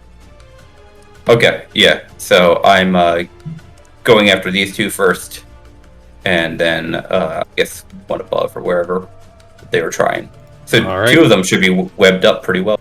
2 of them are indeed webbed up, right? The front runners. And I guess I have to reload this to see my spider. But they should be creating a wall for her to get out, and she can move 30 feet of her her full movement without getting attacked. Oh, very cool. Then she will. And I tell her to get between myself and Ryland. She's doing her best. Of course, she doesn't understand you, but she's just running and shouting. Yeah. Okay. I mean, she's mostly running from the giant spiders is what's going on. But...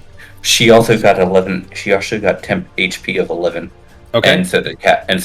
And Cat, you can move 30 feet. Yep. Or your feet. Okay, cool. Sorry about all the lag there. All good. My turn ends. And turn. That will bring us to more of the many. This one will charge forward, and he's going to go for the spider. He sees them webbing up his comrades in arms, and he's just going to start swinging in with the long sword.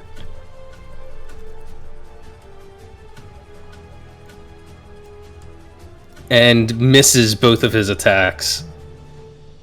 Absolutely miserable. And that will bring us to yet another one who's down here. Sees her getting into the middle of the crowd and will simply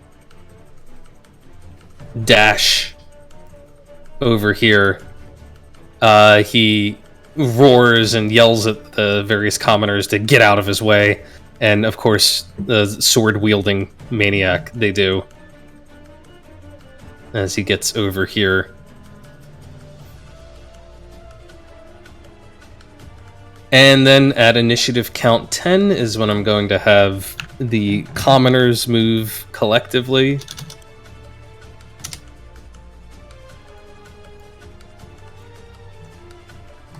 And of course, it breaks out into absolute pandemonium as many people just begin screaming and fleeing the scene.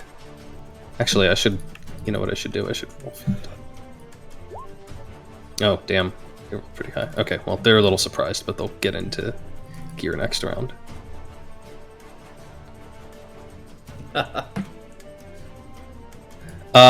Yeah, people begin running, screaming, knocking over tables and chairs as they're just all desperately trying to get away. Knocking into the food, and generally fleeing for their lives away from the spiders, of course. Yeva is running, and you can see her mother Natasha running after her, calling out, "Yeva, what are you doing? What have you done? What have you done?" My half-orc girlfriend better be flying. I got kind of, I don't know what for a second. Arnold Schwarzenegger. What are you doing? Put that cookie down. Of course, Kral'ova Get to the longhouse. running to to grab his daughter. But generally speaking, they're all just continuing to flee. I'll have them doing that over the ensuing couple of rounds. Oh, I missed a guy. Get out of here. Or get out here. There's another one, and he is charging forward. He shouldn't really start that far up, so he's going to be able to get dashing right up next to his fellow there and right in Safine's face. More enemies. Who else had 9? Where are you? Oh, over here. Dashing up. He's also... Well, he's not going to dash. He's going to go up for the spider. He sees that the other guy missed a lot, so he's going to hit instead. Oh, no, I have to refresh. I have to refresh now.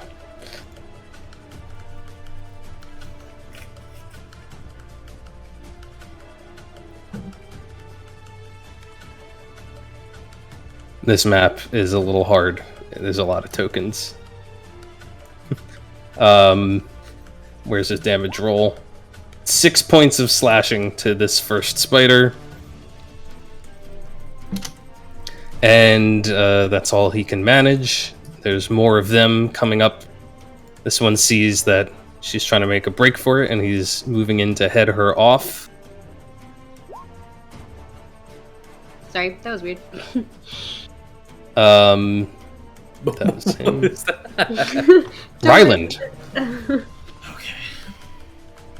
Oh, man. Oh, Jesus. That's some fucking Ukraine shit there, Nimwood? My secret identity, I'm with them. She's with them. I stand with Ukraine. Okay. It's a QR code to make Molotovs. Ryland's a little amped up right now. Everything that happened so quickly here. So he's gonna be a little bit reckless in what he does. So he is first gonna run right by this guy charging in. Alright, he'll take his opportunity attack. Miss. But it's only a 15. And then Ron's gonna run right past Cat. And he's gonna unbuckle his little book fucking carrier thing. And he's gonna put his palm on it the first time for his emboldening bond. And that's gonna go to the 4 of us here. To Safine, Cat, myself, and Nimue. Just within range. Nice. Nice. And then he's gonna flip to a page, and he's gonna utter some words here. And he's gonna yell, "Cat, your sword!" Well, not like that. "Cat, your sword!" There you go. Got into the slop thing. Just yeets out the sword like, yeah, what's up? What are we doing? He's gonna touch the hilt of it and murmur some words to Eldath as he keeps his other hand on the book. And it's gonna start radiating this greenish, bright aura. I'm sure my grandpa is really happy about that. Oh yeah. And then using my remaining movement, I'm gonna go back by Cat and move up here. I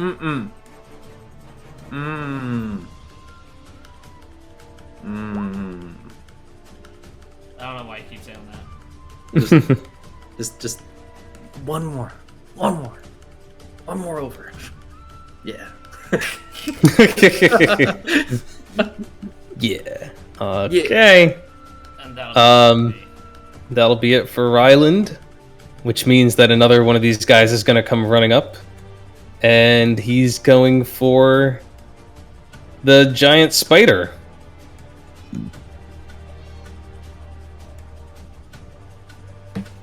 Man, they just keep whiffing, but one of those will hit. 10 points of slashing damage to this giant spider. Still got 6 legs. Nimue, it's your turn. I'm gonna bonus action activate the arms, and I'm gonna run and hop up onto this table. I'm 10 feet away from that guy. Question about the knuckles. How much damage do they do? That's a good question. Yeah. How much does your base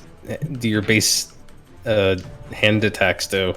They're D6s. They're D6s. Well, I won't make them less than that. It'll be D6 plus 1 because they are plus 1 knuckles, I believe.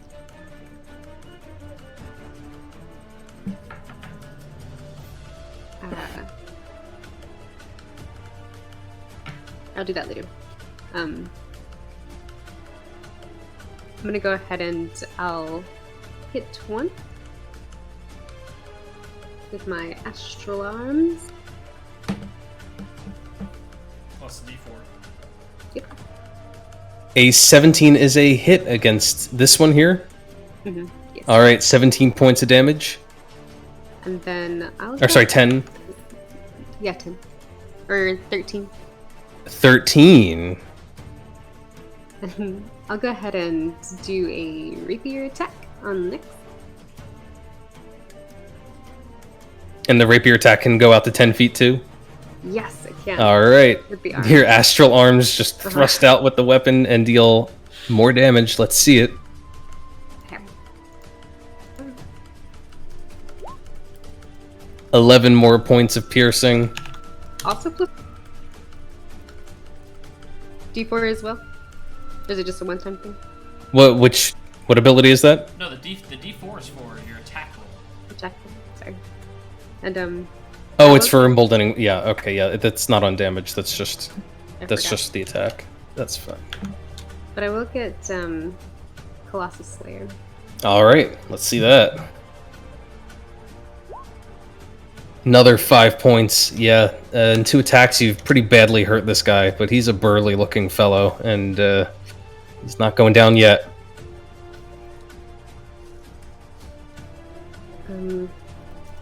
Nimue is just going to say to Kat, since she's next to her, "We shouldn't kill the commoners." And she'll do chain. All right. Cat will respond on her turn. In all of the confusion, I don't know if any of you noticed, maybe Nimue does with that very high perception. Whoa, my perception. One of the teamsters that came with you from Minevir suddenly, with a great flourish of their travel cloak, transforms. Excuse me, what? And you see that where once a humble stable hand or horse handler was standing is the man who was watching you. Oh.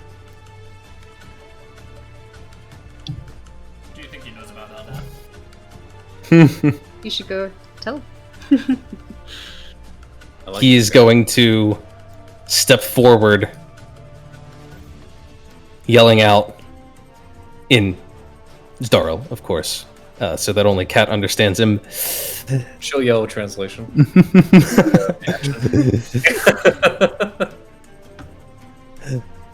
By the Frost Queen's will, I wield her power. And he thrusts out with his hand, and you see a nasty-looking bolt of bluish, frosty energy go flying from his palm straight at one of those members of the many.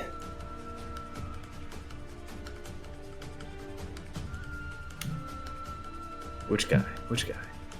The same one that Nimue was targeting. Gotcha. Oops, that is not right. It's not plus 77. It's just plus 7. No, that's a 19 to hit, which does hit.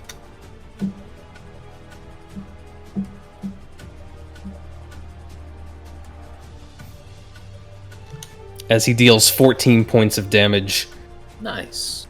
with something that looks a little bit like an Eldritch Blast. Interesting. Eldritch Blast. Actually, no. That's Eldritch Blast it's not increased damage. It's 2 rolls, right? When you, yeah, he has 2 attacks. So that's actually 13, and then he does it again. But the second one misses. But he still deals 13 points of damage to that one. And the enemies are up. Let's see who's left. This one is going to come around the shed and make a mad dash to try and get to Iveta.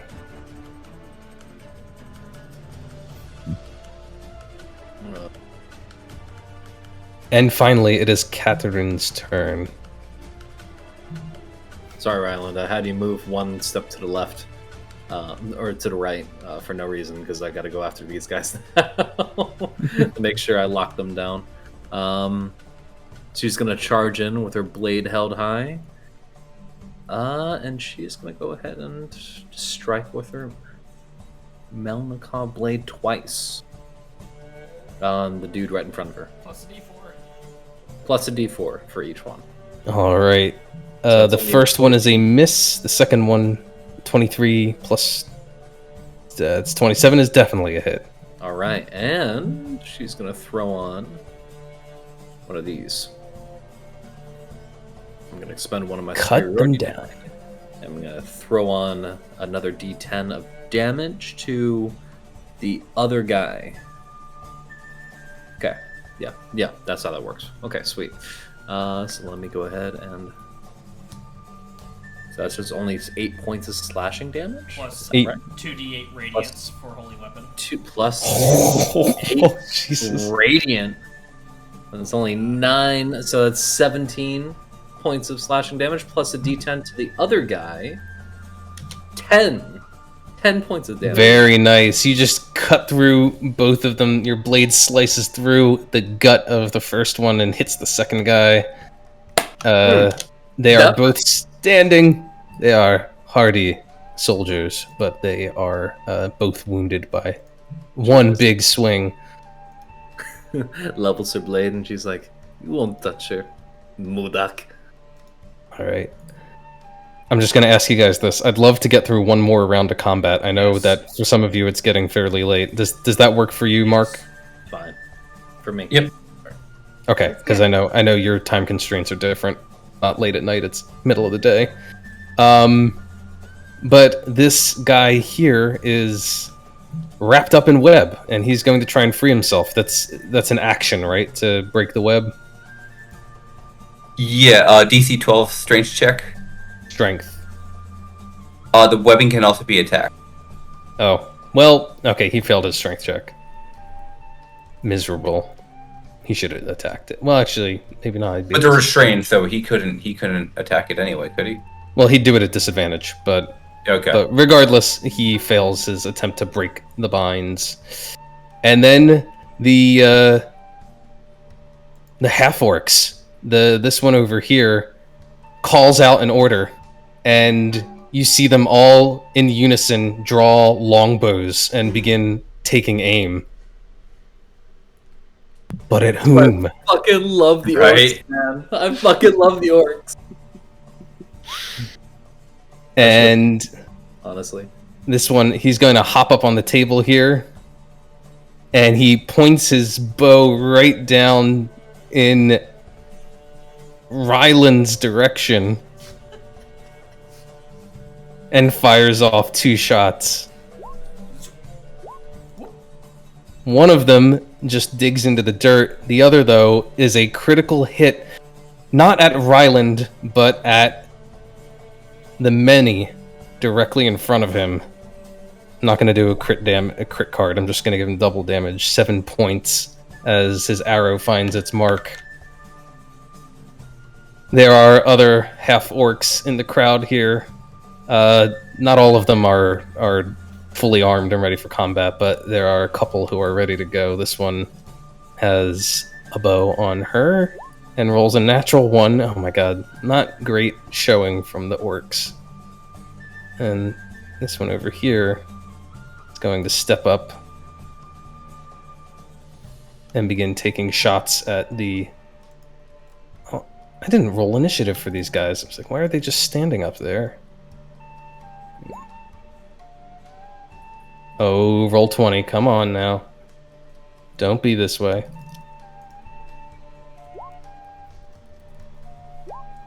You know what this means now, Kevin. You have to marry that half-orc chick. Hell yeah. She is the new sidekick. I don't know if you know that. we swapped out one full orc for a new half orc.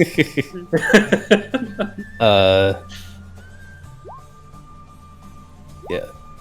2 shots. They are just snapping off arrows in every direction, but they're not necessarily the most accurate. Rylan, the one that you were dancing with, is going to take a quick step back. Why doesn't she have... She should have 2 melee attacks or 2 ranged attacks. Why does she only have a longbow? How do you feel a longbow on her?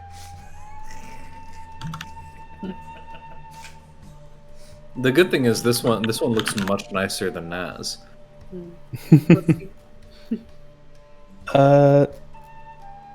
They should have scimitars. Not scimitars, but they've got these curved swords on them. Swords? Curved swords. And I don't know what they are off the top of my head, but they look kind of like cavalry swords. She's going to get in there with a scimitar since she's right up in this guy's face. That's not a +2 to hit, that's a +4. See, this is exactly why Kat ran off to be with the Orcish tribes of the the glowing sea. 14 is no good, but a 22 will manage to cut through his defenses, dealing him another 5 points of slashing. Alright. More enemies. This one's surrounded by giant spiders, and he's desperately trying to get himself free with a strength check, which he should be good at. He finally manages to break out, gets to his feet. Unfortunately, that's his action. And then something very strange begins to happen indeed. This pile of rocks down here begins to shift and move. One of the boulders pops up, and you can see that it is actually a very, very short, kind of rotund, hairy being with gray skin and a wild mane of bristly looking hair that pokes out in every direction. Looks something like this. Oh. Huh. Is this from The Witcher? It feels like it's from The Witcher.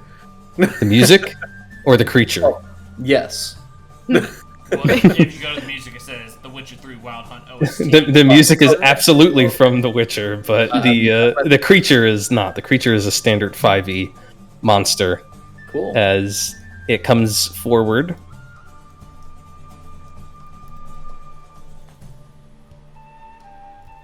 Actually, let me double check its movement. Oh, it's pretty good.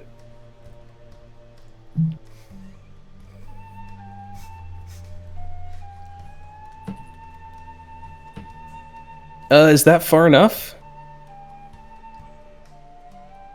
Yeah, it is. You see that as the thing comes forward, it does have a great club in one hand, but it's not wielding it to strike. Instead, it reaches up to its great bristly mane and pulls at its hair. As you do so, you see that the hair seems to weave itself together into one long cord, which it then begins to spin around over its head and then releases, hurling it all the way across the table, past Safine, straight towards Iveta. Oh, odd. Do. And Iveta needs to make a dexterity saving throw. Which, spoilers, she's not amazing at.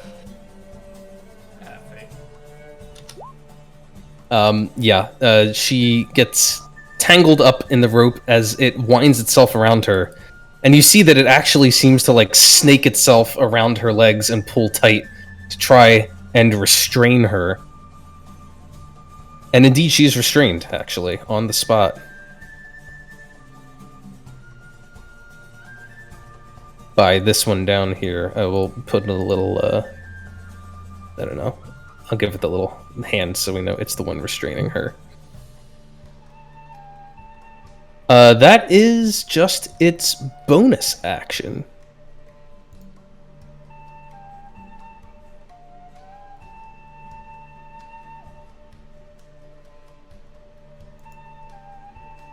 So, it's going to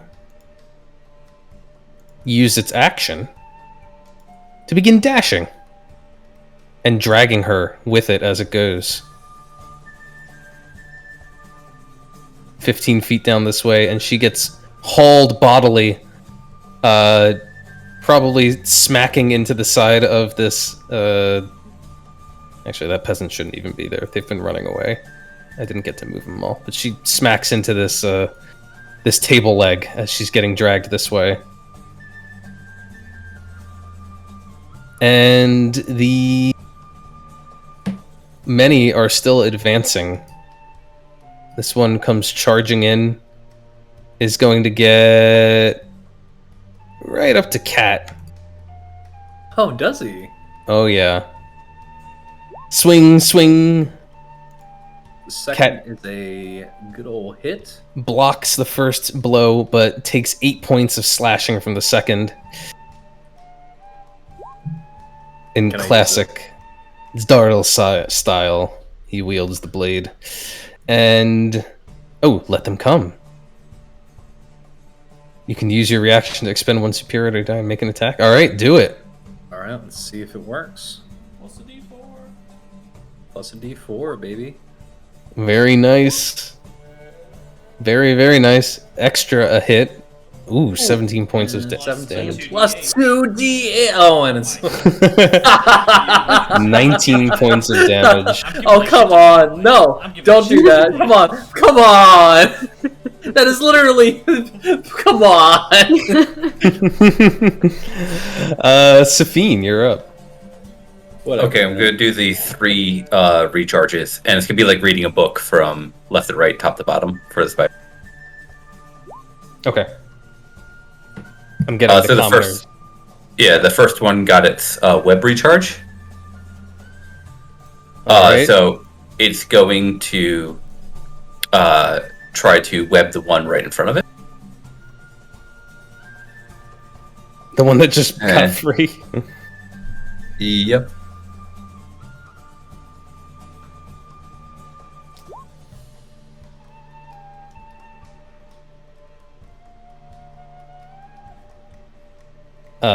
Let's see. That is definitely a hit. He's webbed again.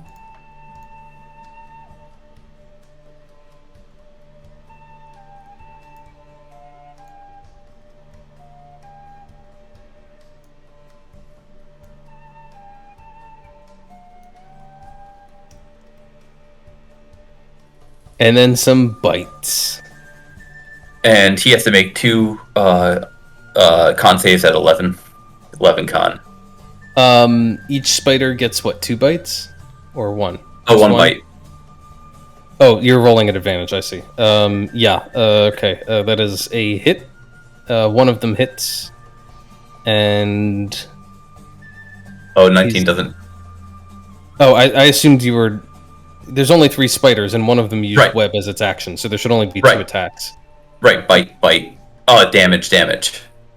Oh, those are 19. damage. Okay, sorry.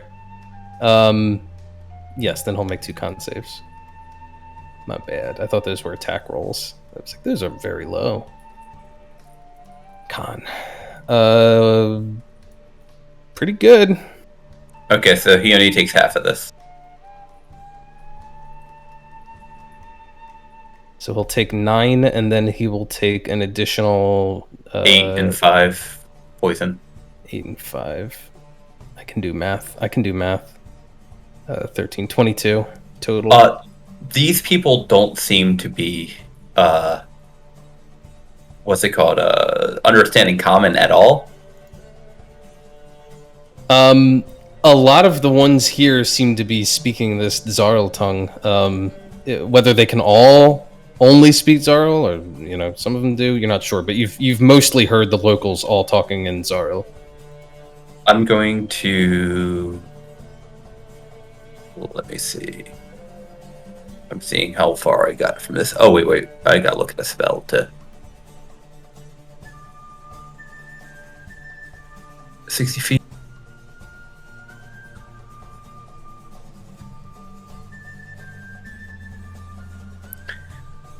I look at that thing and what's it called?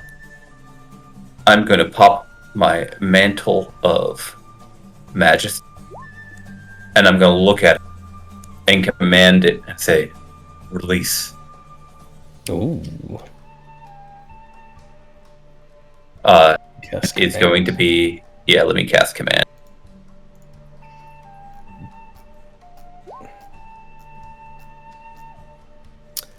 All right. DC 17 save, if it understands. And that's my bonus action.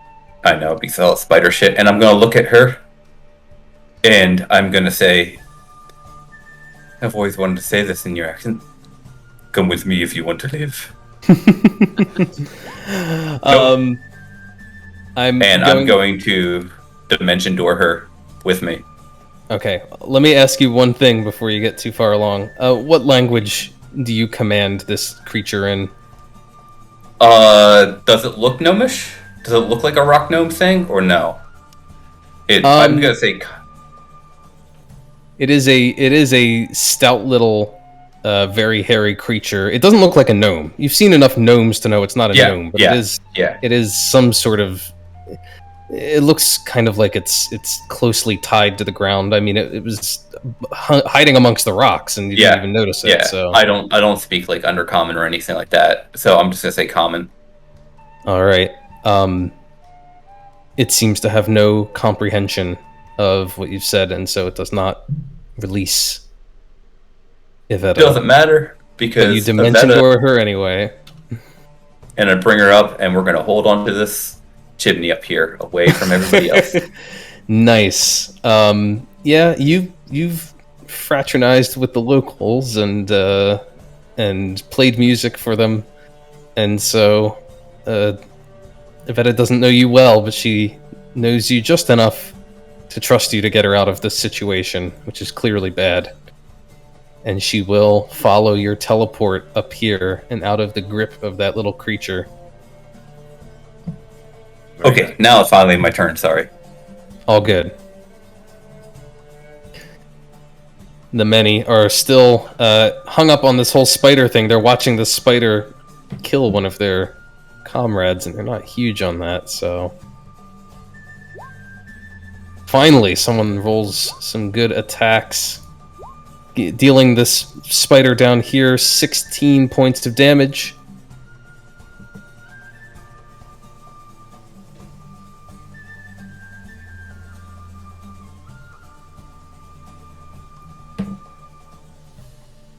For some reason it's not letting me. There we go. Did you say you gave your spiders temporary hit points? Yep, that's why they have 37 instead of the 26. I see. Got it. Okay. That one's all done. Well, another of those strange, hairy rock goblins pops up over here. And is going to start calling out, apparently, to its comrade, not in common, but in some other tongue. And it's going to dash all the way over here. Bonus action. Oh, can it get there? No, it's a little too far. It can't quite get to Iveta on the rooftop. So it's just going to end its turn there. Actually, well, it dashed. Yeah, it's all done. This guy here is badly wounded, but he is going to... Oh... He's going to disengage and back away, trying to get out of here. Ooh, opportunity attack? Disengage. Oh, fuck you, you're disengaged. Alright, the commoners are all continuing to run and flee. Iveta would have run, but now she's up on a rooftop and too frightened to do anything but cling to Safine. The other commoners are going to continue to clear out when it's... She could go prone, so range attacks are at She's disadvantage. dodging. She's dodging. Okay. This guy down here is still trying to kill spiders. Swing, swing. Misses both of them. God, these guys are rolling garbage. This one has got Ryland in his face. Iveta has escaped to a rooftop, so he's just going to try and stab Ryland a bit. Does a 21 hit you? 21 does hit. Alright. 6 points of slashing damage. And then concentration check at advantage with a d4. So 22 for concentration check. Alright, you hang on to your holy weapon spell. This one is up against Cat and is going to attempt to murder her. They are engaged in a 3-on-1 sword fight and Cat is winning. But it does... I guess a 19 misses you. Yes. Alright, Cat just keeps deflecting, letting the glancing blows deflect off of her armor. These guys are finally going to do something. Apparently I forgot them before. Actually, Ryland should go next. Ryland, you're up. Ooh, okay. So Ryland is free object direction. He's putting away his holy book. And just like kind of quietly under his breath said, "What kind of person attacks innocence? You must be evil." And he is gonna upcast at an inflict wounds. Uh-oh. Oh, no. No! And you upcast it. Roll a d4.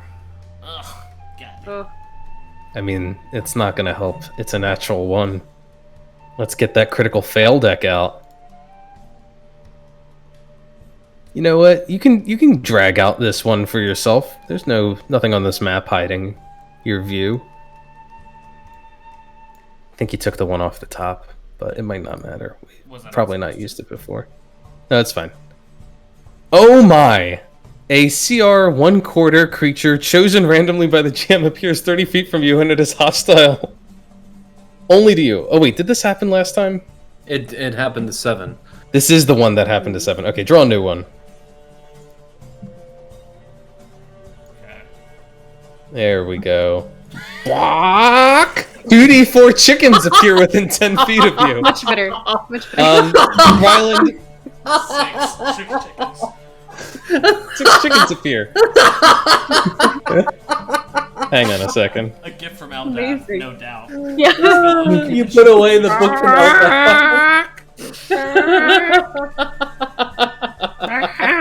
It doesn't say whether they're cooked chickens or not. It doesn't. Imagine it's like Oh, Link you that's actually hitting him. You actually Yeah. have chicken No, it's tokens. I request this be 3d4 chickens. I upcasted it. Yeah. So an extra 2 chickens for a total of Extra 8. two. There you go. The chickens are very surprised to exist.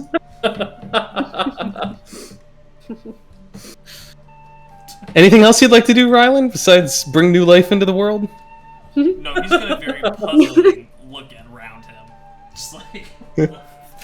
That's not what... Why are there chickens everywhere? That That's not what that spell's supposed to do.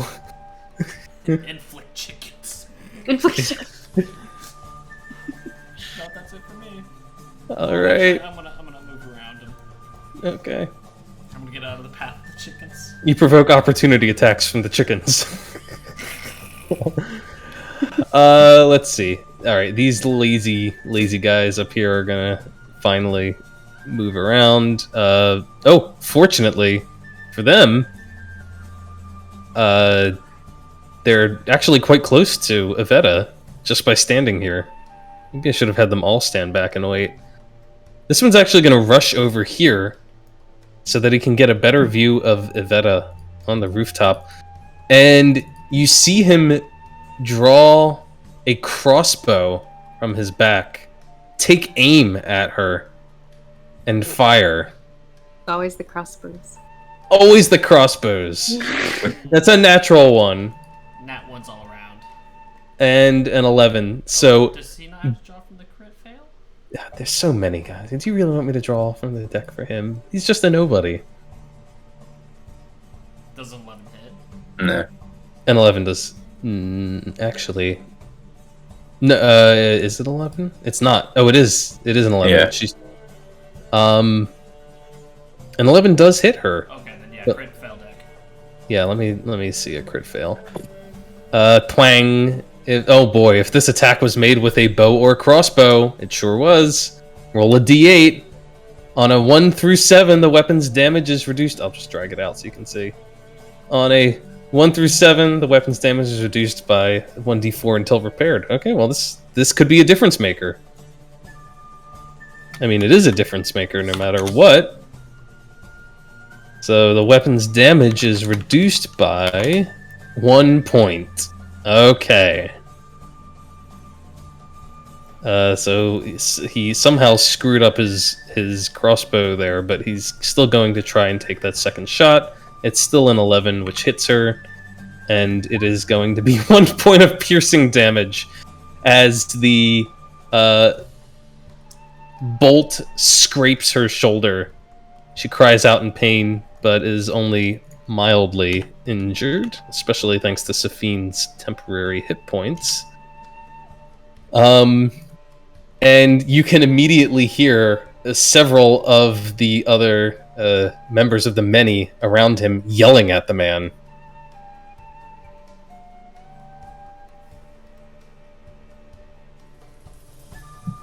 This one down here is going to keep trying to kill spiders because that's what his life has been reduced to, is pathetically swinging at spiders and missing. Oh, giant spider AC. I think 14. It is indeed 14. You get So the first one hits, First one dealing hits. 11 points of slashing damage and finally bringing down this bottom spider, I believe. Yep. All right.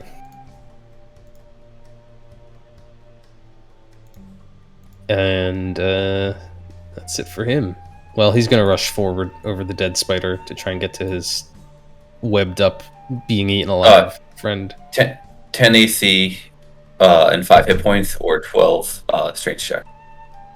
Got it. Well, he's all done with his turn. Oh, okay. He's just moving up. Nimue. I would kind of like to try and run through the chickens. The chickens stop you. The chickens are tiny creatures, and so you can move through their squares without issue. We go 5, 10, 15, 20, 25. But they do squawk and throw up feathers everywhere. I'm gonna engage this dude. I'm gonna punch him 2 times. Pow pow. 23 hits this guy. 9 points of force damage. Bowls him over. Let's see. And then I'm going to bonus action Hunter's Mark him.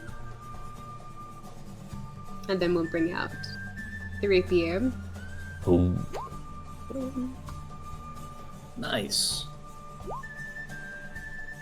on top of Hunter's Mark. Very nice. Another 9 points and another 2 for 11. Yep. All right, add them up. But I will say this: as you stab at him with your rapier, you realize that it doesn't seem to be particularly effective against his very thick hide. It seems like the hair is incredibly tough and actually like catches the rapier, and it doesn't get through effectively. That piercing damage and the Colossus Slayer damage is halved, but not the Hunter's Mark. Ew. Might just need to toss hands on this one. Anything else? You know what? I'll go ahead and spend a key point. We'll do a good old flurry of blows. Did you Hunter's Mark this round? Was that this round you put it on him? Oh, yes, it was, and it was a bonus action, so I can't. Okay. Correct. So I'll be it. Sorry, I wasn't trying to trick you there. No, I just realized it as well. So I was like, oh wait. I was like, yeah, I can do something else. Let's see. This guy up here, kind of steps up, like cuffs the guy with the crossbow on the head, and then comes back over here and dashes as he begins trying to climb up the side of the building. Fairly easy to do, handholds, but he's going to spend his whole turn just getting up to the rooftop here.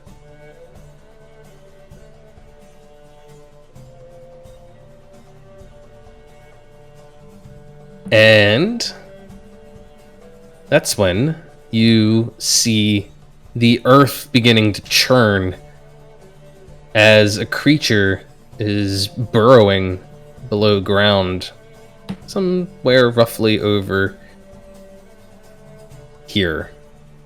You can't see what I'm... Can you see it? Yeah. Okay. And then said creature pops from the ground. Sure enough, another of those strange beings. This one pulls the same move with its hair, forming it into a long braided cord, and then shoots it up towards Iveta, still trying to grab hold of her. It's an attack, right? It is technically not an attack. Oh, it's one of those new creature abilities. It does not require a command. It does not require an attack roll. It's a dex save from her. Gotcha. And it's a bonus action.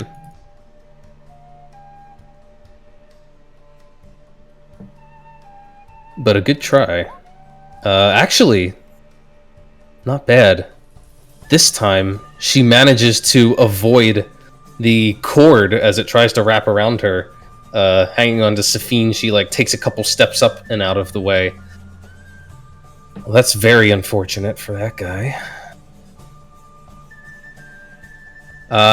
In a fit of rage, he's going to use his action.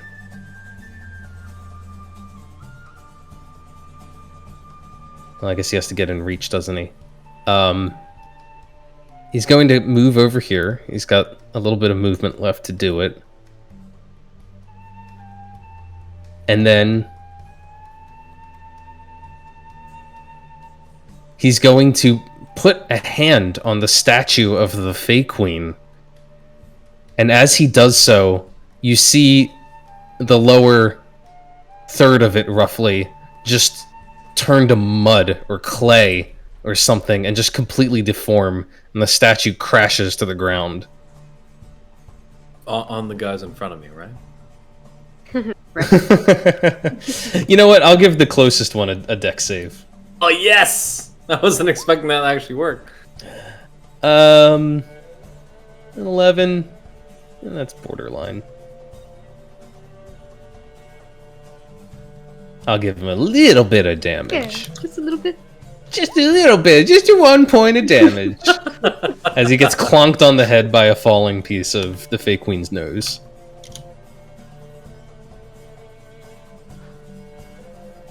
And now it's his turn. He looks very annoyed at the little hairy creature, then turns his attention to Cat. Mudak. Man, these ones. Does a 20 hit you? 20 meets. 20 meets. Okay, so that is a hit for 6 points of slashing damage. All right.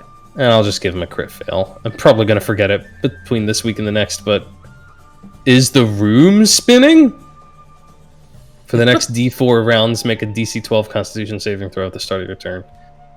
On a failed save, you're blinded for that turn. Oh boy. Con save. Oh good, he passed it. Great. Don't have to worry about that one. This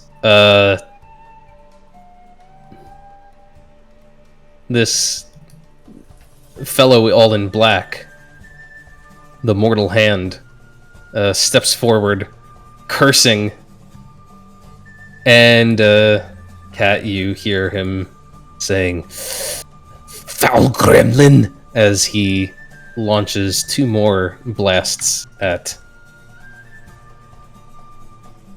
that little creature.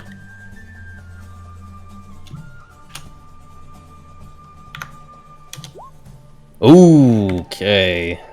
Good for him. He's going to hit hard on both of them.